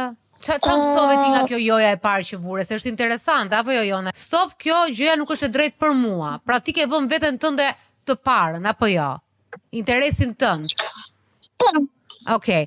Dhe për herë të parë sapo e bëre ti, ata direkt reaguan dhe jo mirë. Reaguan keq. Ty çfarë të mësoi kjo joja? E kupton dhe vetë që ke thënë jon? Sepse ke marrë telefon sot për të thënë që ti nuk thua dot jo, po e kuptoj që ti e ke thënë vetë jon? Unë më në fund dhe thash jam, problemi është që ndoshta më mbrapa kësaj jeta nuk më ka përballur me situata të tilla kaq të forta, domethënë. Problemi është unë edhe sot e kësaj dite kam të vështirë ta them, sepse filloj mendoj pasojat që mund të kem. Pastaj jam pak e brumosur kështu, janë shumë gjëra. A je e lumtur që tani? Po, jam shumë e lumtur. Atëherë çfarë pasojash kishte kjo jo? Çfarë pasojash kishte kjo joja? Jam në atë moment jam shumë keq Alina. Kuptoj, po shife më vonë, çfarë pasojash kishte? Çfarë realisht ndodhi ty? Jo, nuk e di s'kam ndenja së 2 javë pa punë, domethënë. Po, edhe tash jeni një pushje shumë e lumtur, komode. E di pse po t'i bëj të pyetje, sepse neve, duke kuptuar dhe pastaj do t'ja lë Jonës fjalën, neve këtë procesin e analizimit nuk e bëjmë dot. Dhe ti për shembull the ti je 43 vjeç, 42 vjeç, tash i the se kështu jemi brumosur, se kështu. Patjetër që kemi brumat e veta, po me çdo lloj brumi, me çdo lloj brumosje mund ta sitësh dhe një herë dhe mund të punosh një herë. Ka shumë gjëra për të punuar. Por neve ndonjëherë we fail, dështojmë së pari se çfarë na ndodhi mbas jove tona. Se në momentin që është ajo joja, kur ti ke çuar ankesën, ti ke çuar për një gjë të vogël dhe nuk e ke çuar për jonë e madhe, për atë që ti do të bësh. E ke çuar sepse pushimet janë marrë nga është një gjë shumë praktike. Ti pa e ditur e bëre, se po të thoja unë, po të isha unë aty, apo dikush ti të thoja, thua jo, ti ndoshta s'do ta bëje kurrë, po ta dëgjoje si fjalë. Por ti ke marrë, ke parë atë ishte praktike. Ke parë pushimet ato, ua, goca është e smur, direkt erdhi ajo gjë e mamit, pra ti nuk e ke menduar atë çfarë ke bër, por ti ke bërë një gjë që normalisht neve duhet ta bëjmë. Jo vetëm kur dorata pas bishtit në momentin e fundit në ekstremin, po duhet ta bëjmë rrugës që mos arrim edhe në prishje marrëdhëniesh ose në kështu qërash, pra edhe drejtori të jetë i sqaruar ai për pozicionin tënd, se ti ke edhe jo, pra rrugës duhet të mësojmë. Dhe kur të thash që çfarë të ndodhi pastaj është që neve nuk të ndodhi asgjë, të ndodhi gjëra më të mira se gjithë edhe një punë më praktike. Hapen shumë dyer mbas jove. Dhe hapen dyer vërtet interesante dhe ne harrojmë që t'i shohim këto çfarë na ndodh neve dhe prap mbajmë akumulojmë frikën ose mbajmë vetë të rreshim një frikë të situatës parajos që e kemi të gjizur që në fillimet tona. Dhe vazhdojmë atë, ndërkohë që ajo që kam parë unë dhe në këtë rast, dhe kam vërre me shumë njerëz që flastu dhe gjithmonë, njerëzit dështojnë së pari çfarë u ka ndodhur, të patur i referenca. Ore një sekond, se këtë gjë unë e kam bërë këtu, dhe e kam parë, e kam bërë dashje pa dashje, unë e kam thënë këtë jon këtu, dhe nuk ka ndodhur gjë, ose është një mundësi më e madhe. Ti vazhdon edhe përsërit e gësh si refren, unë kam frikë të them jo. E ke thënë, e the. Tash për mua për çfarë duhet punosh ti është që ta kesh dhe ti paraprish gjërave, sepse drejtori pa një njeri të cilin nuk e llogariti, ty s'të ka llogaritur fare as drejtori as burimet njerëzore. Ti mund të kesh qenë njeriu që kafsha punës, pra gomari punës aty, po s'të ka llogarit fare, s'doni t'ia dinin të hoqët ashtu, të humbën diku. Po të skualifikuan fare, i bëre bezdisshme sepse fole. Ato të panë të lanë aty të rasën në punë. Kështu që kjo është diçka që duhet ta shohësh me veten tënde që njerëzit nuk duhet të shohin ashtu, sepse ti vetë e ke ndihmuar që ai të shohë atë gjën tek ty. Kështu që joja jote duhet të fillojë çik më herët, po doja lëri Jonës sepse u kisha fiksim të thoja atë mesazhin që e kam gjithmonë për të gjithë, që ne harrojmë kur na ndodhin gjëra të mira që të themi, "Ore një sekond, se unë kam bërë të veprimin dhe ka funksionuar." Ky është rasti tipik ku joja është e domosdoshme, sepse është bërë një rrezik i madh për lirën. Ti ke pasur vështirësi më të mëdha të thuash jo në këtë situatë apo ishte e përgjithshme, pra edhe në shoqëri edhe me ish partnerin? Për mua është e përgjithshme. Ke të përgjithshme këtë çështje. Atëherë, mund të them faktin që ndonjëherë ne vetë pa pritur se si na gjykojnë të tjerët, po ne vetë ngatrojmë çështjen e mirësisë me çështjen kur neve duhet të themi vërtet jo. Pra, ne nuk themi jo sepse duam të jemi të mirë me të tjerët. Mund të jetë kjo një gjë që ti e ke ndjer tek vetja, por nuk e ke bërë diferencën. Edhe kjo është. Është edhe një gjë tjetër, unë duke qenë fëmija e vogël në familje dhe duke pasur shumë diferencë në tretën mia, për shumë 10-12, nuk kam pasur ndonjëherë zën kapitull. Më kanë trajtuar mirë, më kanë dashur, më kanë financuar, më kanë edukuar, gjitha me, po në vendimarrje në gjëra nuk është që kanë pasur në zën kapitull në familjen time. Pastaj gjërat më kanë ardhur shumë easy në jetë në përgjithësi dhe jam falënderuese për këtë gjë. Po nga ana tjetër nuk më kanë mësuar që të luftoj. E kuptoj. Pra këtu ai shikon çështën tënde. Që nuk je mësuar po, këtu e shikoj. Paktën je shumë e ndjeshme në raport me të tjerët. Po, nuk jam mësuar unë të... nuk dua të përdor fjalën turp sepse nuk ja vlen, po nuk është normale që në këtë moshë nuk ta kuptosh. Po, unë kam një vajzë adoleshente gati, dhe unë e shoh që unë në fazë nuk them jo. Kur nuk më pëlqen një gjë, ja korollas, ja sjell, ja shpjegoj 100 herë, dhe jo në prerë, nuk e ka parë ndonjëherë unë, që nga dita që ka lindur. Dhe ky unë mendoj që është një problem me cilin unë duhet punoj me veten time. Unë jam shumë kushtiente për këtë gjë. Po, edhe një pyetje kam për çështjen e punës. Ke kuptuar se çfarë të mbante aty, pra pse ti nuk thoje jo dot? E di se është puna, ti mendoj që jam tani tek puna që jam. Që kam njerëz që janë goxha të mirëkuptueshëm me gjitha me radhë, domethënë. Po, unë çfarë do të gjë, çfarë do të punë të më japin ta bëj, unë e bëj.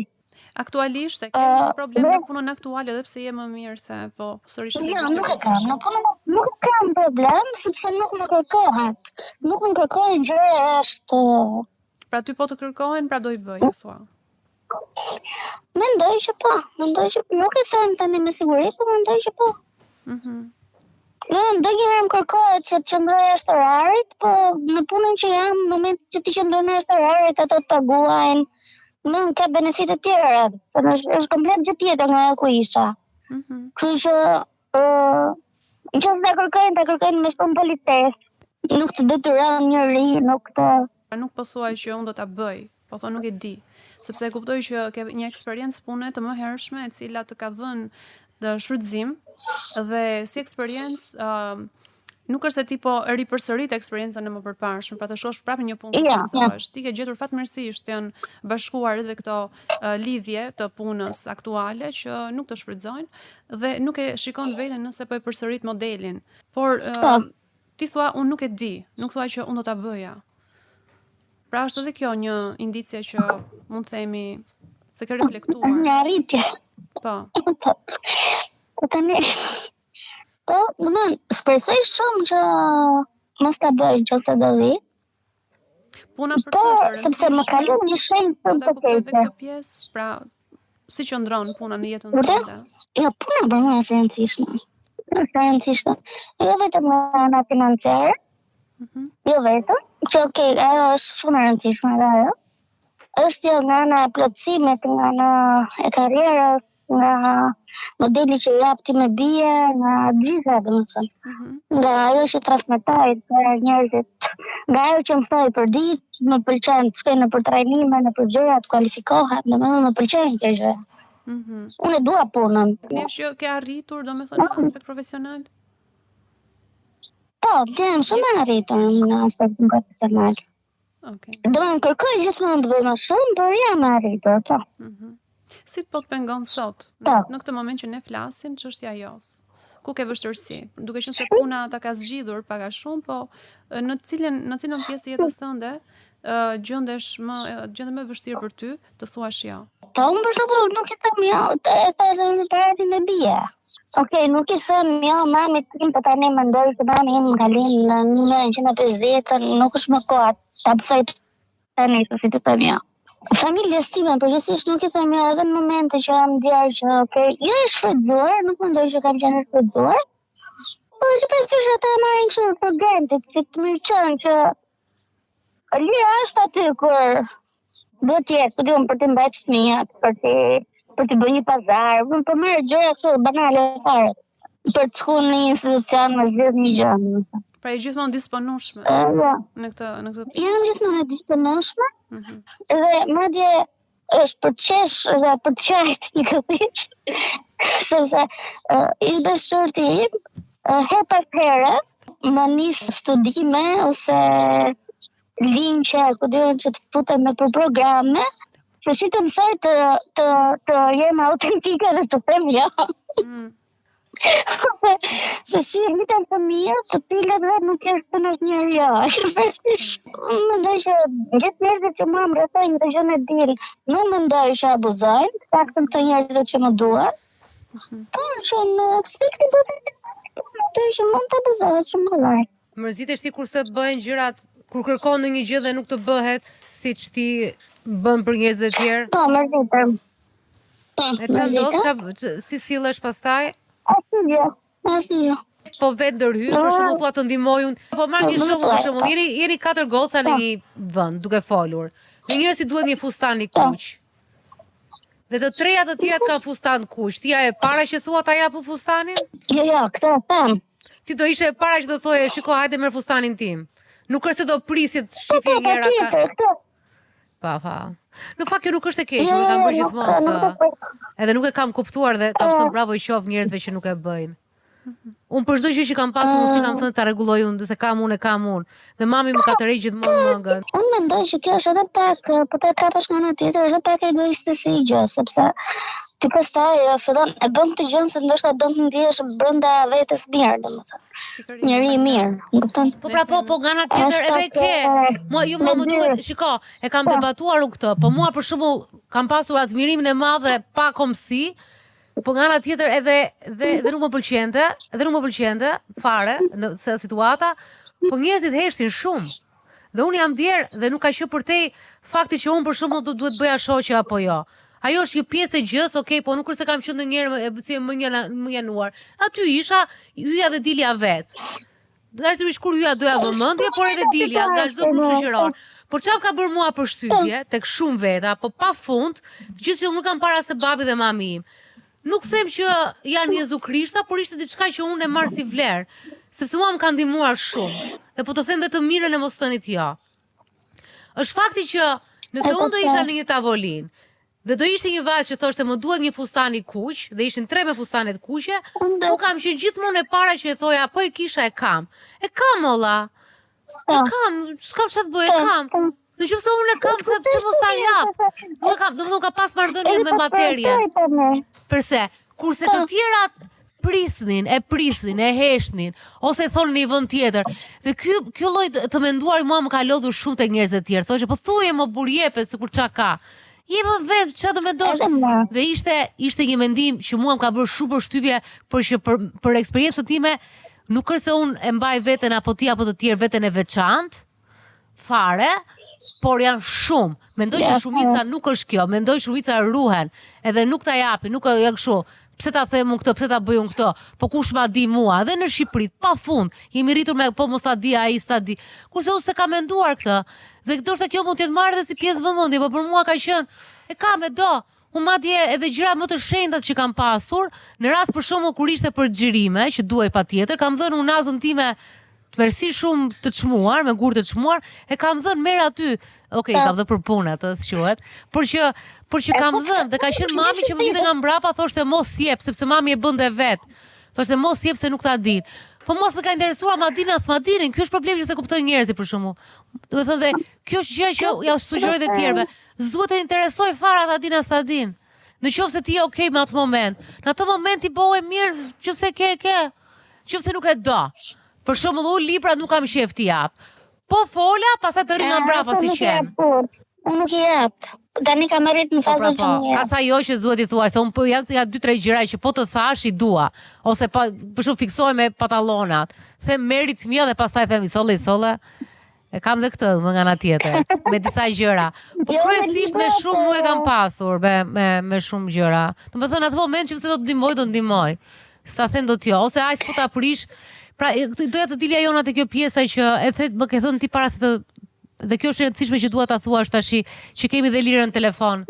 Është e bukur të mos thoni ti gjithmonë. E bukur të pasurit, edhe që i shkon edhe kulturës tonë, apo jo? Që po, se na bashkon, ne kemi të rëndësishme bashkimin, prandaj themi që komunitetet nuk funksionojnë njësoj me këto edukimet psikologjike që ne i bëjmë vetes, si një vend tjetër, ne përshtatemi edhe sipas vendit. Po ndonjëherë dalin nga këto situata se si je ti si individ, për çështja jote kundrejt njerëzve, jo detyrimisht është negative, por kur bëhen bashk mirësia, se këto do doja të thoja pak edhe lirës, që mirësia ndonjëherë keq kuptohet tek individët, por kur ti je mirë, bën shumë për tjetrin, fillon dhe merret për të mirëqen sepse natyra është e tillë e personave që nuk vlerësohet. Por kur ti jep me shumicë diçka, ndjen në vlerën e vet sikur është më e zvogëluar sa dikush që është më selektiv në dhënje ose më përzgjedhës.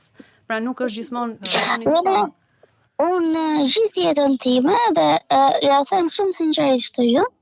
Mua gjithë jetën time nuk më zhdukon ndonjëherë vetja, njeri i mirë mjaftueshëm. Këtu është çështja pastaj. Prandaj themi që në këtë jon që ti nuk e thua dot kur shfrytëzohesh, ka dinamika të tjera të personalitetit, të historisë tënde se si e rritur, të çrregullimeve të caktuara. Kur them çrregullime, jo detyrimisht janë ashtu, po janë edhe çështje që ty ta vështirësojnë jetën, edhe marrëdhënia që ke.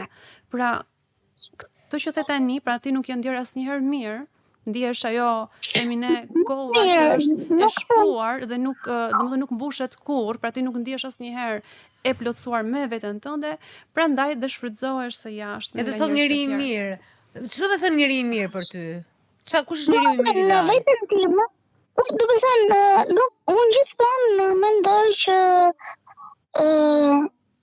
njeri i mirë duhet bëj shumë, duhet ndoshta ato gjithmonë po t'japi leksione, jetë njeri i paqt, këtë gjë. Kë shembull ke ti që është njeri i tillë? E thënë tranca seri, domethënë sepse neve idealizojmë prindrit, idealizojmë. Pra se kemi çike edhe nga kultura e njeriu. Po jo, në këtë stadë nuk i idealizojmë, mendoj që prindrit e mi kanë qenë shumë të mirë, kanë bërë shumë për mua, mendoj që kanë gabimet e veta. Siç kemi ne dallimin mes brezave, ashtu siç do të dhe me bi për mua e gjitha më radh. Pra nuk i idealizojnë këtë pjesë. Por në gjithë jetën time, nuk është dukur vetë njeri mjaftueshëm e mirë.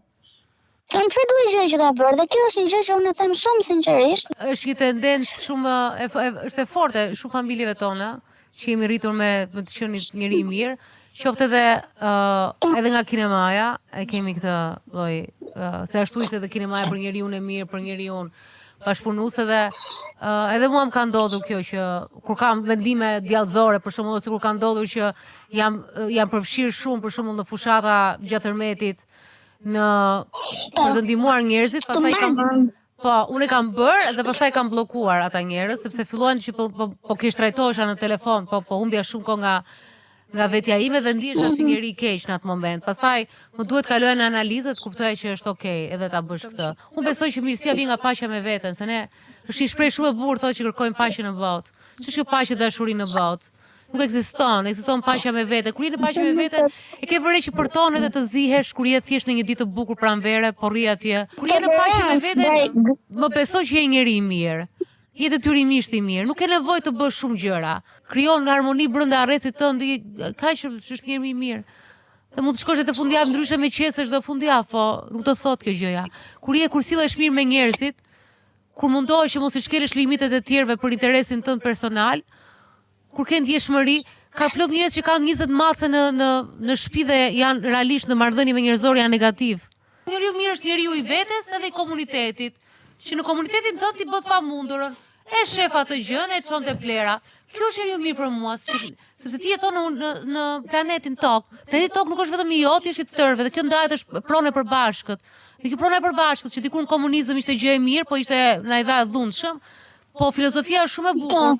Njeriu i mirë është ai njeriu që është dhe brenda shtëpisë i mirë dhe mundohet të korrigjohet dhe të korrigjohet, se do thotë Jona nuk del njeriu evolon, zhvillohet, mëson, atë dije që ka e ndan dijen, është njeriu i mirë ai që ndan dijen, jo ai që mblan për vete. Mund mos dash rrobat e dollapit, se ka fiksim njeriu i mirë ti ndaj, por të paktën të ndash dijen atë çfarë di. Të ndash, të kontribosh, edhe t'japësh edhe qoftë ajo e them gjithmonë, një detaj i vogël, qoftë pastrimi, qoftë kujdesi që keti për të vendin duke menduar për njeriu tjetër. Ja mos ta parkoj makinën ngjitur me këtë, sa ai do hyj tek dera dhe nuk do futet dot. Ai mendim të jep ty paqe, më beso, ai lloj mendimi të jep ty paqe në jetë. Se kjo s'kuptohet në Shqipëri. Mendimin e kam gjithmonë, domethënë, nuk e di. Po ti je në paqe, nuk ke mendime të mira. Ti je njeriu i mirë sepse ke mendime të mira kaq. Ke mendime të mira dhe kaq, nuk do bësh ndonjë mrekulli ti se ti e kupton që bota kështu është. 5% kanë miliardat që mund të bajnë gjithë botën tjetër dhe bota tjetër është pjesa tjetër është e varfër fare, ka skamje. Pra ka një gjë këtu që shkon dhe njeriu i mirë nuk ka çfarë t'i bëj kësaj gjës. Është një funksion, por në botën në mikrokozmosin tënd të vogël, njeriu i mirë është ai që mundohet që të korrigjohet çdo ditë dhe thosë si mund ta bëj më mirë marrëdhënien time apo marrëdhënien në komunitetin tim. Këto ja për mua kaq edhe sikur të gjithë kishin këtë paqe, Shqipëria do të ishte, nuk e di, ndoshta një shtet tjetër. Në këtë rast, Lira, si shumë njerëz të tjerë që sapo e përshkrove pak profilin e strukturës së sjelljes që ka Lira dhe si ndihet ajo, vën në dyshim veten, kurse njerëzit të cilët dëmtojnë nuk e vënë kaq shumë. Asnjëherë. Ta vën, po, ndoshta. Asnjëherë. Edhe njerëzit e paaftë, çuditshme. Ose njerëz që bërtasin për gjëra që janë realisht të tmerrshme, dhe ti e menduar kaq shumë. Dhe pse mos të bëj, thua për shembull, jo të tmerrshme, po të ke thyer çdo rregull profesional të prodhimit të një gjëje, thua çfarë guximi kanë ato. Kurse neve me imposter syndrome që jemi të lindur me dyshime tek vetja, absolute, që s'jemi mirë se është histori më vete kjo pastaj pse jemi kështu siç jemi. Gjithmonë dyshon, ndonjëherë duke u menduar shumë, ai tjetri ka ecë para dhe unë jam duke mësuar edhe nga ata. Për herë të parë po mësoj edhe nga ata, sepse sa gjëra nuk i kemi mësuar tamam, po mësoj nga njerëzit e guximshëm, nga guximi budallait. Kështu që ne të tërë i shërbejmë njëri tjetrit, të duhet të jenë dhe ata që na ndihmojnë, na mësojnë neve, por edhe ne të mësojmë edhe ata nëpërmjet nesh mësojnë kalamajt e tyre, se fëmijët ata i duan më mirë se vetja. Siç edhe ne i duan kalamajt më të thjeshtë, nga trut. Duhet të jesh më luftarake. Okej, po është që nuk jam njëri që ndal kundër rregullave, kundër ligjeve. Jam gjithmonë në orar, jam gjithmonë 5 minuta para. Jo shumë mirë bën. Nuk bën keq fare. E di që ndihesh si budallai vetëm, her pas here në këtë vend, kur zbaton ligjin, ndihesh si budallai i fundit edhe kështu pikërisht sepse këtu të tërë duan të thyen ligjin edhe të bëjnë të ndihesh budalla kur i zbaton. Të bëjnë të ndihesh budalla kur je korrekt. në shumë raste të bën ndihesh budalla kur nuk je i korruptuar dhe kështu fillon edhe korrupsioni, se ngelesh budalla i fundit në qeveri, pa pritur vetëm ti. Ky vend është akoma ende është shumë njomcak. Akoma ende nuk është stabilizuar vetë. Ne jemi banor të një fëmie të ende adoleshent. Kështu që jemi banor të një adoleshenti që po do të rritet, po është akoma te 19-20 vjeç, dhe nuk është aq i rritur sa duket. Si fëmijë të një adoleshenti, dukemi ne si prindrit e tij, edhe nuk e kupton njëri, nuk na kupton kur bëhemi prindrit e tij. Por që ti vazhdo bëje sepse tres ta vlerësojnë, po njëri ta vlerëson edhe fundja dhe bota ecën pikërisht nëpërmjet rregullave, funksionon. S'ke ç'a të bësh. Duhet i dish ato, pastaj ti thyesh, është një shprehje shumë e bukur. Respektoj, pastaj thyej ato. Lira rregulli që duhet thyesh ti për veten është ta thuash jo se nuk do dhe asgjë, aty ku duhet thuhet, aty ku e ndjen trupi jot që duhet ta thuash jo. Ku ndjen që po abuzohet shumë me tolerancën tënde. Unë të falenderoj shumë. Shumë faleminderit juve. Okej, historia e tretë është një histori suksesi. Sepse Klaudia, 38 vjeç, nënë e 2 fëmijëve, ka mësuar të thotë jo, dhe kur ka thënë jo e parë, ajo ka ndjenjë një shirim të jashtëzakonshëm, e tregon vetë, dhe që atëherë filloi që të vëj limite dhe po i edukon dhe fëmijët e vet kështu. Atëherë Klaudia, ti ke mësuar të thuash jo, pas shumë viteve. Shiko, kujto pak herën e parë që ti nuk i besove veshve kur e the, pra kur vure limitin tënd. Ku ishe, ç'a ndodhi? Kam qenë takim pune për një projekt. Më vinte kisht që du ta refuzoje projektin, sepse personi që kisha përballë kishte një eksperiencë shumë të madhe, kishte një emër të madh, kishte shumë vetbesim, të gjitha këto, po nuk përshtaten me nevojat që unë kisha, nuk ishte në të njëjtin nivel që unë doja të arrija rezultate në fund. Dhe kisha gjithë natën që përgatitesha skenar të ndryshëm se si do thoja jo. Mendoja pa ofenduar ose pa treguar arrogancë ose pa treguar mos respekt ndaj personit tjetër dhe për punën që kishte bërë. Dhe kur ekipi që isha përballë më tha që ky është projekti më i mirë që ne kemi realizuar, kemi harxuar kaq orë pune, të gjithë shitën shumë mirë punën e vet. Nuk e di se çfarë ndodhi, po kisha një fuqi që tash më vjen keq, ky nuk është projekti që unë do realizoj. Do të nuk e jap votën për këtë projektin, dhe më duhet t'ja vë projektin në pauzë, sepse do më duhet të marrë një sugjerim tjetër ose një ofertë tjetër. Dhe ditë të them që për ato 30 sekonda që unë kam thënë jo për këtë projektin, sikur dikush më dha një superfuqi. Do të isha shumë e lehtë. Do nuk isha si lloj pesha, si lloj barre, isha free. Po, isha literalisht isha free, isha kështu pa pengje. Si reaguan ata? Në moment që parë që nuk e pritën, se thonë gjatë gjithë procesit të punës, kam qenë shumë e sjellshme, shumë suportuese, gjithmonë duke mbajtur këtë balancën, se pa problem, se gjëra që rregullohen, të gjitha këto e parë që ata u shtangën. E dyta që filluan që të më bindin pse unë duhet pranoja projektin. Dhe kur e parë që unë nuk po lëvizja nga vendimi që kisha marrë, të thonë nuk e respektojmë. Dhe ditë të them që mbas se kam dalë nga takimi, unë kam bërë diku të 30-40 minuta ecje dhe ndihesha e lumtur. Domethënë shikoja veten time që qeshja.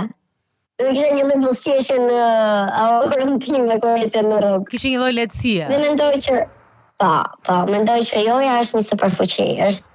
Më vjen keq që qoftë brezit tim ose brezit pak më poshtë, ne nuk ne kam mësuar familjet janë, nuk me kam mësuar të bëjmë kufi, sepse joja në të vërtet nuk është vetëm superfuqi, por është respekt. Respekt që ti tregon rreth parë për veten tënde, dhe pastaj respekt për që ti tregon dhe për tjetrin që ke ti përballë. Nuk është që bësh arrogante. Jo, doja të ndalesha pak tek momenti që thua jo, sepse një nga arsyet pse njerëzit nuk e thon shumë jo është frika se ç'a mund të ndodh. Tani kur ishe në krevat duke menduar shumë gjëra, si ta thuash, si ta bësh për projektin. Sa ndryshon imagjinata jote në krevat komplet, 100%. reagimit të tyre me atë çfarë ndodhi. Po, ma thuaj pak si imagjinoje ti skenën. 100%, sepse në momentin që unë mendoja që unë do thoja jo, sidomos herën e parë, ditë të them që mendoja që ata mua do më në një farë mënyre do më zhvlerësonin mendimin që unë kisha, do më tregonin që ti e pa aftë të gjykosh. Vendimi që ti ke marrë nuk është worth it, nuk është i duhuri, ti nuk vlen për këtë vendim. Dhe kjo është ajo pasiguria që ti ke, domethënë që gjithmonë thua po sikur. Dhe mendojnë që tjetri, ti asnjëherë nuk e vlerëson veten tënde maksimalisht, si gjithmonë kritika më ashpër e vetes, pak në rastin tim shumë ndodh që gjëja që bëj jam kritika më ashpër e vetes, dhe shoh veten në lup, le të themi. Dhe do mendojnë që personi përballë do të bëj po të njëjtën gjë, po në të vërtetë, personi përballë momentin që ti vendos një farë lloj limiti, një lloj standardi, një lloj përgjegjësie, se dhe joja në fund të ditës është përgjegjësi, krijohet një lloj marrëdhënie tjetër. Dhe personat që ti ke përballë ose shoqëria, edhe në familje, jo vetëm në shoqëri, po edhe brenda familjes, ka një lloj respekti tjetër ndaj personit që thotë jo. Pra, me atë nuk ndodhi asgjë. Po. Asgjë, po, unë fitova pik. Fitove pik. Do të thonë, po, fitova pik, arrita të realizoj një projekt akoma më të mirë, dhe në fund të, mbasi çdo gjë përfundoi, ekipi tjetër më tha bëre vendimin e duhur. Është një ndjenjë shumë e bukur kur fillon i respekton veten, edhe kur e kupton që kur e merr dhe respektin e vendosjes së limiteve. Dhe tash ti e ke bërë si praktik të besoj. Po, ja, do më mendoj që nëse e vetmja gjë që kam bërë, do më thënë që mendoj që është një ndër gjërat që unë jam vërtet krenare, kam mësuar dhe fëmijët e mi të thonë jo. Si ke mësuar? Ti ke fëmijët 11 dhe 8 vjeç. Po, kam dhe fëmijë, po, dhe të vegjël i kam mësuar të thonë jo. Qoftë edhe nëse neve kemi njerëz në familje që na vijnë shoqëri me fëmijë dhe to duan të lozin ose të ndajnë lodrat, kanë të drejtën të thonë jo. Jo, nuk dua ta ndaj këtë lodrën me ty, që është okay. Ose jo, nuk dua ta fal. Momenti parë është pak i çuditshëm, do të thoja. Nuk është gjëja më pozitive e mundshme, po të janë mësuar tashmë, dhe fëmijët e kanë së praktikë që momentin që thonë jo për diçka, presin disa minuta ose shikojnë pak reagimin, dhe pastaj thonë që në një moment tjetër mund të lozësh ose mund të na bashkohesh. Do të japi një lloj shpjegimi, nuk do të thësh shpjegim, po të japi një lloj feedbacku i jos, të tipit që e personi tjetër në fund ta kuptojë. Kështu që kemi ose dhe në park, për shembull, ose në kur janë në kurset e sportit. Kanë mësuar të thonë jo. Ndjen një gëzim unë tek Klaudia për këtë fakt. Unë jam shumë e lumtur për këtë gjë, dhe realisht jam shumë falënderuese bashkëshortit që më vuri re.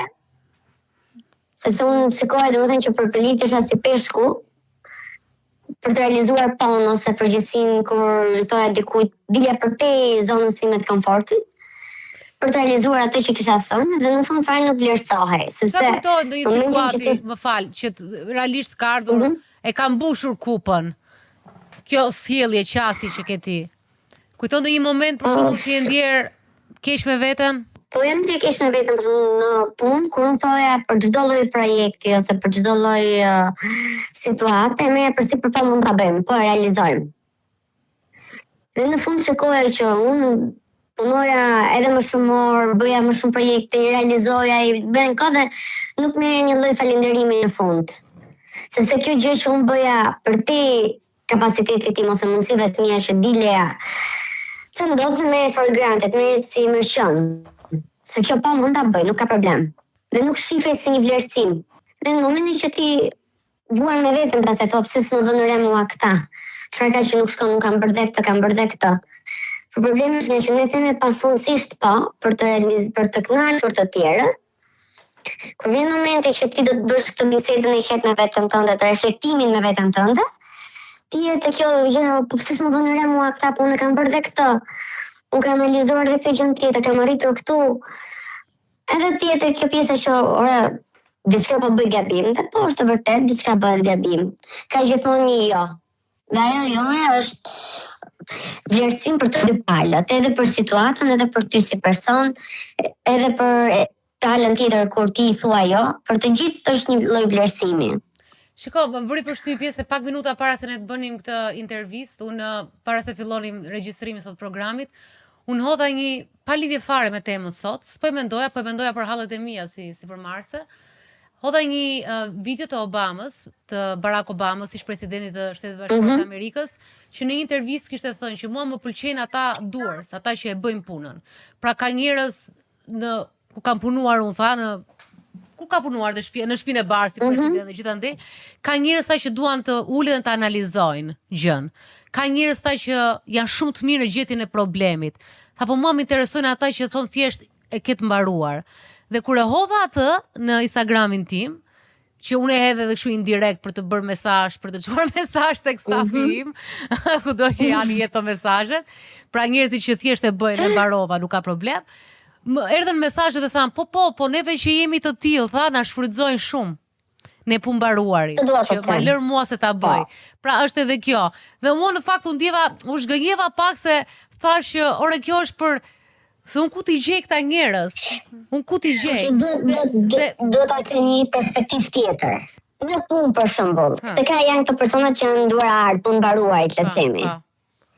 Ke dhe një person tjetër, ti që është i aftë, patjetër që po hyn te kjo, jo te 20% që bëjnë maksimum, po hyn te 80 që. Ligji 20 për mbi 80, le të themi.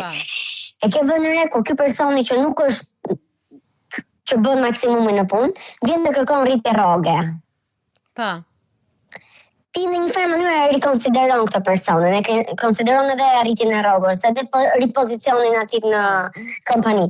Kurse këto persona që vetëm bëjnë, asnjëherë nuk të trokasen në derë të thonë, shiko, se unë kam arritur 1, 2, 3, 4, ose kam bërë 1, 2, 3, 4 pak më shumë. Çfarë do ndodhi me mua në 3 mujorin tjetër, ose në gjysmën tjetër të vitit, ose ku do përfshij më shumë. Dhe kjo ndodh rëndon, që dhe mos në Shqipëri njëherë, që ne nuk kemi asnjë lloj kufiri ndarës, dhe pjesa më e madhe e kompanive në Shqipëri nuk kanë një lloj hierarkie, le të themi. Ndodh që ata që punojnë shumë nuk vlerësohen, merren për të mirëqenë, edhe këta që kanë pak më shumë guxim, le të themi, dalin pak në sipërfaqe. Këta që punojnë shumë dhe nuk vlerësohen, unë kam fut veten time, unë e them gjithmonë që kam punuar 3 vjet kur erdha nga Amerika tek Top Channel, edhe kur hyra unë topi sa kishte filluar, po pati një boom të jashtëzakonshëm dhe ishte në majat dhe çdo diskutimi, çdo njeriu jashtë Top Channelit në vite, po flasim 2002-2005, ishte çarrogash të larta ka topi. Çdo taksist i mundshëm që merja unë më thoshte ti je topi, kush e di çarrogë keni.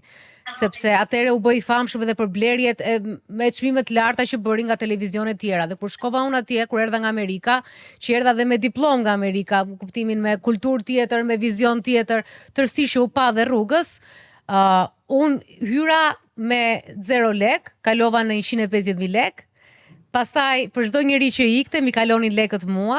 I drejtori atëre informacionit Andi Betja sa harroj kur më kaloi një ditë afër dhe më tha sa e ke rrogën ti?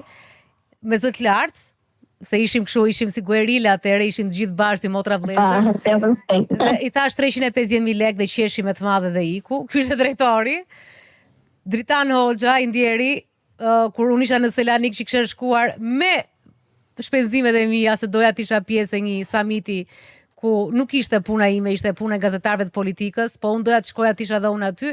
U gëzua shumë që tha kjo vajza do të bëj më shumë edhe po financon vetë. Më çoi një mesazh dhe më tha do të arris unë rrogën dhe më çoi 450, ndërkohë rrogat e tjera rrotull me ishin 1 milion. Dhe unë ndërkohë po bëja goxha punë, dhe nuk isha gazetare, jo, domethënë kisha goxha pesh aty. Fillova si kulturë dhe pastaj lëviza kudo. Dhe jam larguar nga topi me 600.000 lek të vjetra. Sepse sa herë që doja të thoja diçka, s'kam shkuar kurrë në zyrë. Sepse gjithmonë thoja një sekond sa të bëj këtë tjetrën më të mirë. Sepse nuk jam akoma aty ku duhet. Sepse ti nuk je, se je gjithmonë këtë kusën ndaj vetes, do patjetër pak në personat që janë duars. Asnjëherë. Gjithmonë të pjesa që duan të performojnë më mirë, ka diçka më mirë. Po, dhe kjo është shumë e vështirë. Dhe nuk ka asnjë gjë të keqe, është gjë shumë e mirë që ti thjesht. Jo, është e mirë sepse përmirësohesh. Po, patjetër, por nuk është fair sepse e para nuk është mirë për ty. Meshkujt janë shumë të zotët te kjo gjëja. Më pëlqejnë shumë. Edhe Po, sepse ata shikojnë big picture, kurse ne merrem me detajet, kjo është diferenca. Ja shumë të qartë, më pak Ata emocional. shikojnë panoramën e madhe, si janë emocionale, ne jemi më emocionale dhe shikojmë detajet. Kështu që unë për vete këtë e kam pasur dhe më ka ndodhur her pas here, edhe në propozime të tjera, kam shkuar nga vlerën e kam kaq, aq sa unë mendoj vlera dhe kam thënë njerëzit, motra, ku je tu shku? Them aq që kam vlerën, kështu që zvi, pra më shumë kam refuzuar direkt, sepse në momenti që unë do ulesha dhe të bëja kompromis për vlerën time, do filloja e di që futem në ca arsye time që janë të panevojshme për veten. Dhe them një sekond se ky emisioni se një gjysore apo mos e gjysore punë është sikur ça. Ndërkohë vlera e vërtet e imja nuk ka lidhje me gjysore që dalun aty, është që dal unë aty. Dhe unë dhe gjithë ajo që ka mua. Kjo diferenca. Po kuptoj. Kështu që unë filloj e ul vlerën e vetes time në negociatat personale, të cilat i kam hequr nga vetja dhe kam lënë të tjerëve ta bëjnë për mua, sepse unë këtë nuk e kam bërë për veten time dhe ka qenë shumë e vështirë.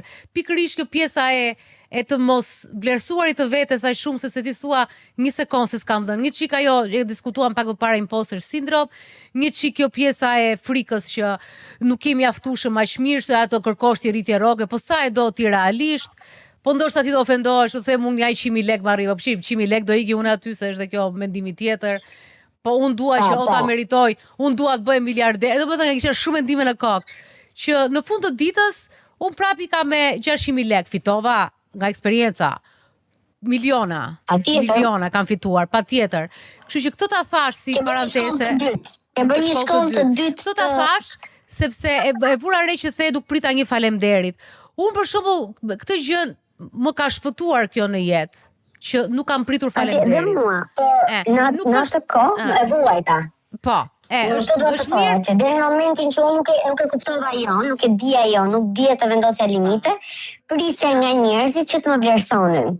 Që të më thonin bravo, sa mirë, ti e more për sipër, ose sa mirë më mbyllet të nderin, sa mirë më referove kjo kompania. Se ti më thonë mua shiko Klaudia, unë kam një situatë, do të kaloj në një kompani tjetër, ti e njeh të menaxherin e burime njerëzor, di thosh një fjalë të mirë? Tash që ne dim në çdo vend botës personi që referon ka shumë vlerë. Në gjuhën tonë jargon miku. Po referuesi ka merret në konsiderat. Dhe ti kur çdo gjë mbaron ti thua që oke, sa mirë, domethënë ti të bëj qefi që ndodhi gjë, po nga një anë tjetër bëhet edhe diçka, thua që oj do më marrë këtë, më thotë faleminderit, më kupton? Edhe kur kjo s'ndodhi, ti thua po pse s'ndodhi. Kurse tash e kupton se nuk ka ndodhur. Sepse ti e ke dhënë në mënyrë aq të lehtë, aq fluide, aq pa kompleks, se që ai nuk e vlerëson këtë gjën. Ajo. Unë besoj që është dhe pak me njeriu. Është dhe pak me njeriu, besoj unë, që ka dhe njerëz që çfarë do t'ja bësh ti. Unë mbaj mend dikush më bëri një dhuratë mua dhe mënyra si ma dha dhuratën ishte, më tha kjo është, po jepte një moll. Edhe kjo është një moll, tha, merre këtë mollën haje, tha, kur të ikësh, sa e mirë, sa e shëndetshme kështu. Edhe i tha shumë nga Baçja e more. Jo, tha, e bleva. Po, mënyra si e tha ishte sikur e kishte mbjell vetë, kishte punuar për atë moll, për farën, për këto. E kishte manifestuar mollën. Do njërë ajo shitja shumë interesante, të shesësh vetën dhe tek pjesa e dytë ku theti, do më thënë tek ajo, meraku jo se si s'më pa njeri, është e çuditshme që nuk të shohin, por edhe po të lexosh biografitë e njerëzve më të famshëm në botë, ka njerëz, ti nuk e beson që ka njerëz që kanë marrë Oscar dhe nuk janë parë për diçka tjetër. Oscar, o kanë marrë Nobel, dhe nuk kanë parë. Kjo edhe me të të shpashë në jetë. Dhe në momentin që ti largohesh nga ky pozicioni ose kështu, aty shikoj vërtet rëndësia jote. O Klaudia, ndoshta nuk shikosh, nuk ka rëndësia ajo, ka rëndësi se si e shefi veten. Do të thonë, ti ke veten tënde dhe ti je protagonist i jetës tënde. Dhe si protagonist duhet ta bësh ti protagonist në çdo situatë veten tënde. Pra mos jesh ekstra, mos jesh figurant. Dhe kur e bë protagonist që jam unë dhe tregon që kjo është vlera ime, po neve dhe këtu dua të ndaloj tek jona. Ne kemi një problem dhe me këtë jonë, se neve të paktën si gra, si femra, jemi rritur është arrogancë të mburresh. Meshkujt e bëjnë shumë thjesht këtë. Ata mburren edhe kanë ashtu burra të mburë, kanë shumë të lehta të gjë, nuk mendojnë kaq shumë. Dhe po të vësh re në tre historitë janë burrat ata që i thon grave. Ore çaj tu bëti se po i thua jo, është je too much. Do thënë edhe burra ka situatat e tyre, ndaj mama, siç kemi parë situata, ndaj prindërve, ndaj kështu. Mund të jenë në një shok të ngushtë, ka dhe ato ca shok që si aprishin dot kurrë të jetën. Edhe pse po e quaj kështu si vllazëri. Është shumë arrogante për neve që të themi ore një sekondë se unë vlej. Mami im për shembull do trembeshe. Dhe unë për shembull personalisht që të burresha në shtëpinë time e kam pas me të qartë. Nuk kam thënë asnjëherë shiko sa e bëra shumë bukur ato të pëlqeu, du të kaloj atë qaja dhe të ulërisja që vlej sepse gjithmonë i paraprija asaj që ulu me këmbë në tokë. Hajde tash, çikeni këto. Po boll, mos ty vetja në qef thot shkodrali, kupto? Edhe gjithë kohës e ti thua ore, ndoshta se kam, plus krahasimoret e gocës së komshiut, goca e filanit, çuni i filanit që janë të mrekullueshëm, plus ne jemi humble të barabartë para Enver Hoxhës edhe partisë, ato trashëgimit e të qenin njësoj të gjithë, kështu që na ka lënë dhe sidomos femrave u ka lënë shumë pasojë, apo ja? Po, se analiza jo. Kjo është vërtet, unë të mund të them. Veten. Pra, Fiks emocionale, unë të them që vetëm ti joja në një farë mënyrë të rrit vetë besimin që ti ke për veten tënde, respektin që ti ke për veten tënde dhe që mos të justifikohesh. Se mund të kesh edhe jo dhe pas të rrish të justifikosh pse morë të vendimin, e? Klaudia, më ke dalë fiks aty ku që është akoma dhe më lodhshme se sa thua po. Klaudia, më ke dalë fiks aty ku doja të ndërhyj edhe me ty, sepse më vjen mirë një herë që na përmbyllë këtë emision me çështjen e jos, se si ti e kaluar dhe thua me shumë lehtësi sot. Ti vet e ndjen jon pra, domethënë të rënduar mbasi e thua apo e thua dhe ndihesh mirë, domethënë si është kjo qendrimi mbas jos? E them edhe ndihem shumë mirë. Nuk ndi nevojën të justifikohem. Okej. Se kjo vitet e parë ka qenë kjo nevoja që ty ka qenë kjo nevoja që ta justifikosh shumë, se po thua këtë janë. Në rregull. Nuk kam kurse tash teje dua ta vë në dukje se si është të thuash jo dhe ke kaluar të procesin e trajtimit të jos, pra, sepse patjetër është proces. Nuk e fiton dot brenda brenda një jave, brenda një muaj. Ende, pra ka akoma njerëz që e thon jon po në nivel intelektual. Pra, unë di të them jo, por gjë tjetër që ti atë jon, përveç se ta thuash, edhe të mos e ndjesh rëndesën e të thonit të saj. Madje është një studim që thotë vetëm 10 sekonda zgjat rëndesa e të thonit jo, kurse mund të zgjas me vite apo me muaj, efekti kur ti thua po dhe nuk i kushton rëndësi vetes. Unë gjithmonë kam thënë 30 sekonda paktën për mua personalisht, 30 sekonda më ka zgjatur sikleti jos në fillimet e mia. Ato 30 sekonda kanë shumë, mendoja që do më rrotulloj bota në ato 30 sekonda, po në momentin që e thoja, mendoja që e kisha botën në duar, nuk e kisha mbi shpatulla. Është një rast që përmbyll thash të. Po, jo, është tha të gjitha. Mua më vjen mirë që Klaudia nuk është se ka qenë një rast izoluar që e ka thënë jo dhe ka marrë telefon, por është diçka që ai po mundohet edhe ta trashëgojë te fëmijët edhe të punojë dhe ka kuptuar tash dhe rëndësinë edhe. Joja kur realisht është për të mbrojtur veten kur ti e ndjen është shumë e bukur. Dhe kur ti kupton që nuk është ajo që ke ti në kokë që të ndodhi. Po. Dhe kur fiton respektin është akoma më e bukur, edhe është fantastike si jo. Po për të shkuar aty është e vështirë dhe ka dhe relapse. Është ajo shpreha që ka dhe relapse në situata të ndryshme. Ka dhe njerëz që nuk ta marrin sidomos të fisit, që e kanë problem, të cilët nuk mësohen dot kurrë, është shumë vonë për të mësuar disa njerëz për t'i thënë jo. Do mëson edhe ti që ti nuk duhet të ndryshosh të tjerët. Ti thua thjesht jo dhe mbaron dhe këtu është detyra jote. Detyra jote nuk është që personi përballë të kuptojë jon. Është proces edhe kjo, që ne duhet të mësojmë pjesën e jos, po ka dhe një gjë që ne duhet të kemi konsiderat, se mund ta mësojmë shumë mirë jon, t'ia themi të tjerëve, po çështja është kur dikush tjetër na e thot këtë jon, ne mbrapsht, si ndihemi ne, se jo gjithmonë e marrim, pra edhe ne vetë kur e kalojmë si proces, jo gjithmonë e marrim të mirëqenë që edhe tjetri po punon me atë jon e vet. Si ndihemi ne, pra bëhet një. Po, është shumë interesante. Jo, është e vështirë është dhe ajo. Thjesht do ta dish që se kam me ty. Kam me veten. Duhet të jesh, pra kur piqesh, besoj e njëjta gjë duhet ta mendosh edhe këtë pjesë. Kur ti piqesh vetë emocionalisht edhe kur punon me veten, vazhdon, pastaj ndryshon edhe tjetrin. Po, është edhe kjo që ti kur fillon i kupton nevojat e tjetrit më shumë, kur i di vetë si i ka kaluar. Po një çështje tjetër e frikës që ne si psikolog kemi është ekstremizimi. Se ndonjëherë ne fillojmë një proces shërimi me veten, por vendosemi në një pozicion që i shikojmë pak gjëra të ndryshe dhe realiteti që s'na përshtatet më, jemi kundërshtues, pra mund të bëhet dhe kjo joja shumë ekstreme. Mund të fillojë të përhapet edhe në pika ku nuk është për të thënë jo.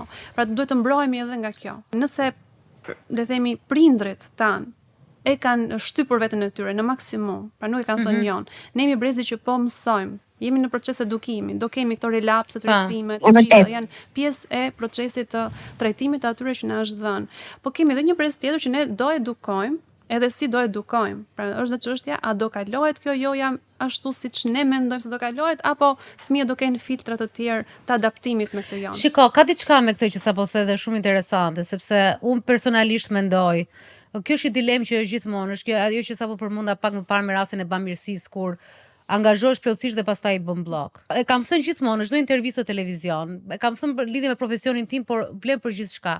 Në rast se ti jeton duke marr, pra nëse joja jote është a marr unë gjë prej kësaj, a përfitoj unë prej kësaj, nuk është një jetë, është një jetë e vogël. Është një jetë shumë e vogël.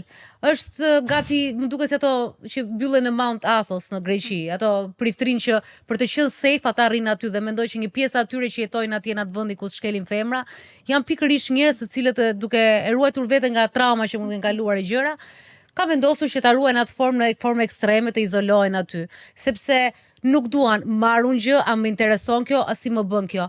Por ti në jetë duhet të t'japësh. Pra nëse ty ajo nëse e bën pyetjen, a mund të jap unë te kjo, si a vlen ndihma ime këtu? Pra duhet jetosh në këto dy pyetje paralele, a vlen ndihma ime këtu? Kjo është shumë e rëndësishme, unë mendoj që kjo është jetesë shumë më e mirë se çfarë marr unë vetëm nga kjo. Neve në këtë botën e sotme me sidomos brezat e rinj ndoshta e kanë çik më të vështirë, sepse ne jemi tani të gjithë self-made, pra na imponohet shumë të qeni self-made, të bërit biznes, po ta shoh shumica duan të bëjnë entrepreneurs, duan të bëjnë businessmen, edhe të rinjt. Nuk ka më vlerë, po hum vlera shkollës, po hum vlera, nuk i thua dot atij do mbarosh shkollën sepse do gjesh punë të mirë. Thotë unë krijoj direkt punën. Dhe po bëhemi shumë individualist. Qoftë që në gjimnaz njerëzit më shumë po rrinë në chat dhe po flasin në Snapchat fëmijët se sa po flasin në rrugë kështu. Kështu individualizmi i tepërt, kjo pjesa e kultura e ç'a do marr unë, lekët që do bëj unë, kjo është e dëmtuese. Është kufizimi më shumë se sa duhet. Kufizimi po. Çfarë mund t'jap unë? Nëse ka një njeri ndihmë dhe ti nëse ai të ka lodhur ty dhe ndjen si abuzim, atëherë ti thua jo. Në rast se nuk është si abuzim, por është një njeri vërtet që mund të jetë hera dy që të kërkon ndihmë dhe ti mund t'ja japësh atë ndihmë dhe ke mundësi t'ja japësh, jepja. Sepse në fund të ditës bota ecën para nga ndihma, nuk ecën para nga bllokimi. Ndihma është hapje, është energji. Unë besoj që të rinjt që kanë thënë jo, moshatarët, adoleshentët që kanë thënë jo, kanë qenë të rinjt përballur me gjëra shumë të forta që në fëmijërinë e tyre, ndoshta dhe kanë vënë limite. Ose janë rritur të tillë, po pjesa më e madhe paktën ne adoleshent nuk është se ishim njerëz të jos shumë.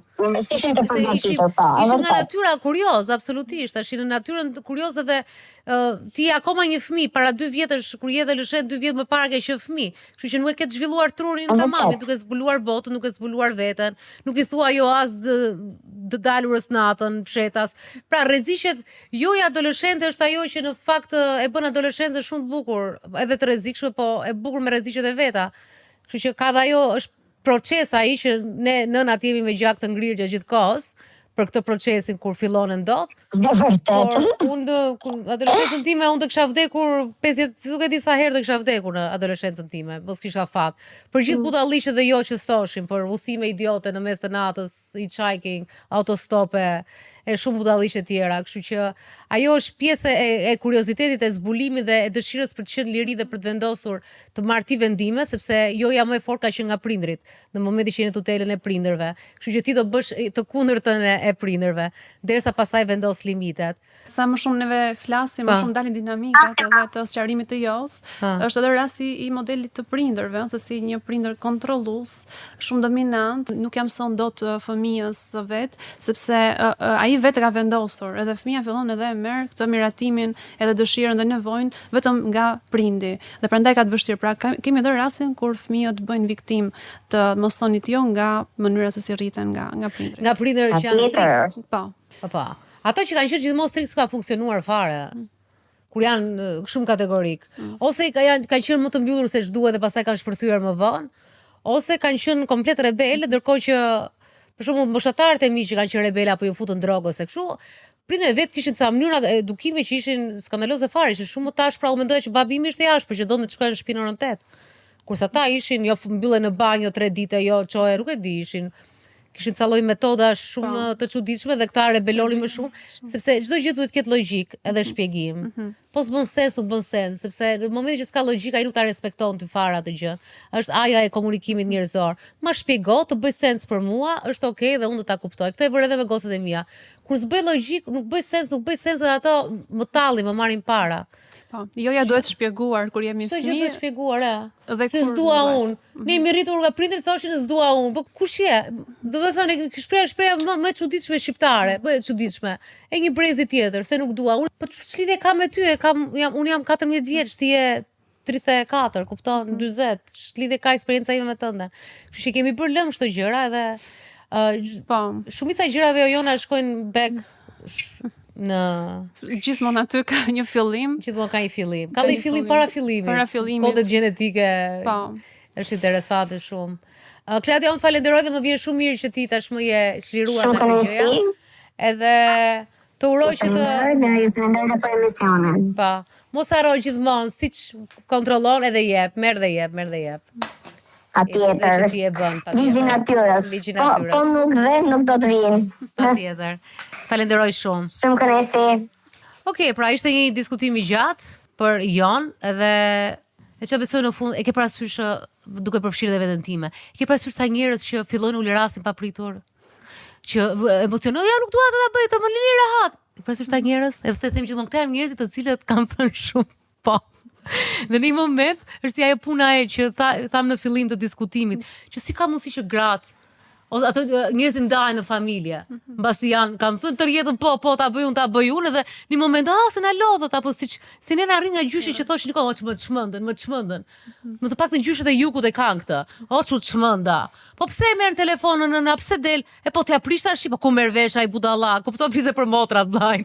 Ato rinin tërkohës bashkë, po gjithmonë si kjo shpreha u lodha, më çmendi ky bull, më çmendi. Po mi më thuaj ta bëj vet. Po ku merr vesh ky? Pra jemi rritur nga ky refren i grave dhe sidomos grave që nuk ja prishnin dot dhe ankoheshin dhe pastaj bënin prapë dhe shijonin kur e bënin, kështu që është një rrëmujë e madhe. Po është shumë e lezetshme që më pëlqej shumë kur shoh ca njerëz edhe them kur fillojnë reagojnë keq fare, edhe shef komente, ky njeri poshtë dhe unë me vete them jo nuk është njeri poshtë, njeri që nuk di që do të vë limite dhe nuk di si ta bëj këtë gjë dhe e bën në këtë mënyrë sepse s'është mësuar kur ti vë limite vetes. Edhe nuk di se si ta shpreh atë, shprejon e vet. Shpreha o më lini të fle ose që shpërthem papritur kjo gjëja. Pra nuk janë njerëz të këqij fare, janë këto lloj njerëzish që edhe unë kam bërë këtë që s'kam ditë si ta bëj, e ngarkoj trurin me këtë dhe pastaj pusi shpërtim dhe i thot, "Ore po ç'a ndodhi valla? Ç'patë ti?" Shpërtimi në këtë rast është emocioni i zemërimit, që unë ja them edhe personave me të cilat punoj, që zemërimi kur del tregon që ti ke shkelur shumë. Dhe për këtë arsye ne shpërthejmë, sepse ai do të vendosë drejtësi, do thotë që e ka kuptuar para emocioni se ta kuptoi logjika, që gjëja nuk po shkon si duhet. Edhe prandaj u ndodh shpërtimi që ne shikojmë. Ky është një çështje që uroj që disa të marrin. Në fakt ne u futëm edhe më thellë sot, edhe më vjen mirë që kur na marrin telefon ka qejf të hapen dhe të tregojnë histori pafund, por neve ka një mbyllje dhe ky program. Falenderoj Jona, edhe ne jemi nga fundi, besoj në fund të majit e mbyllim për këtë sezon. Por anyway, so shihemi prapë, gjithsesi. Ciao. Ándale.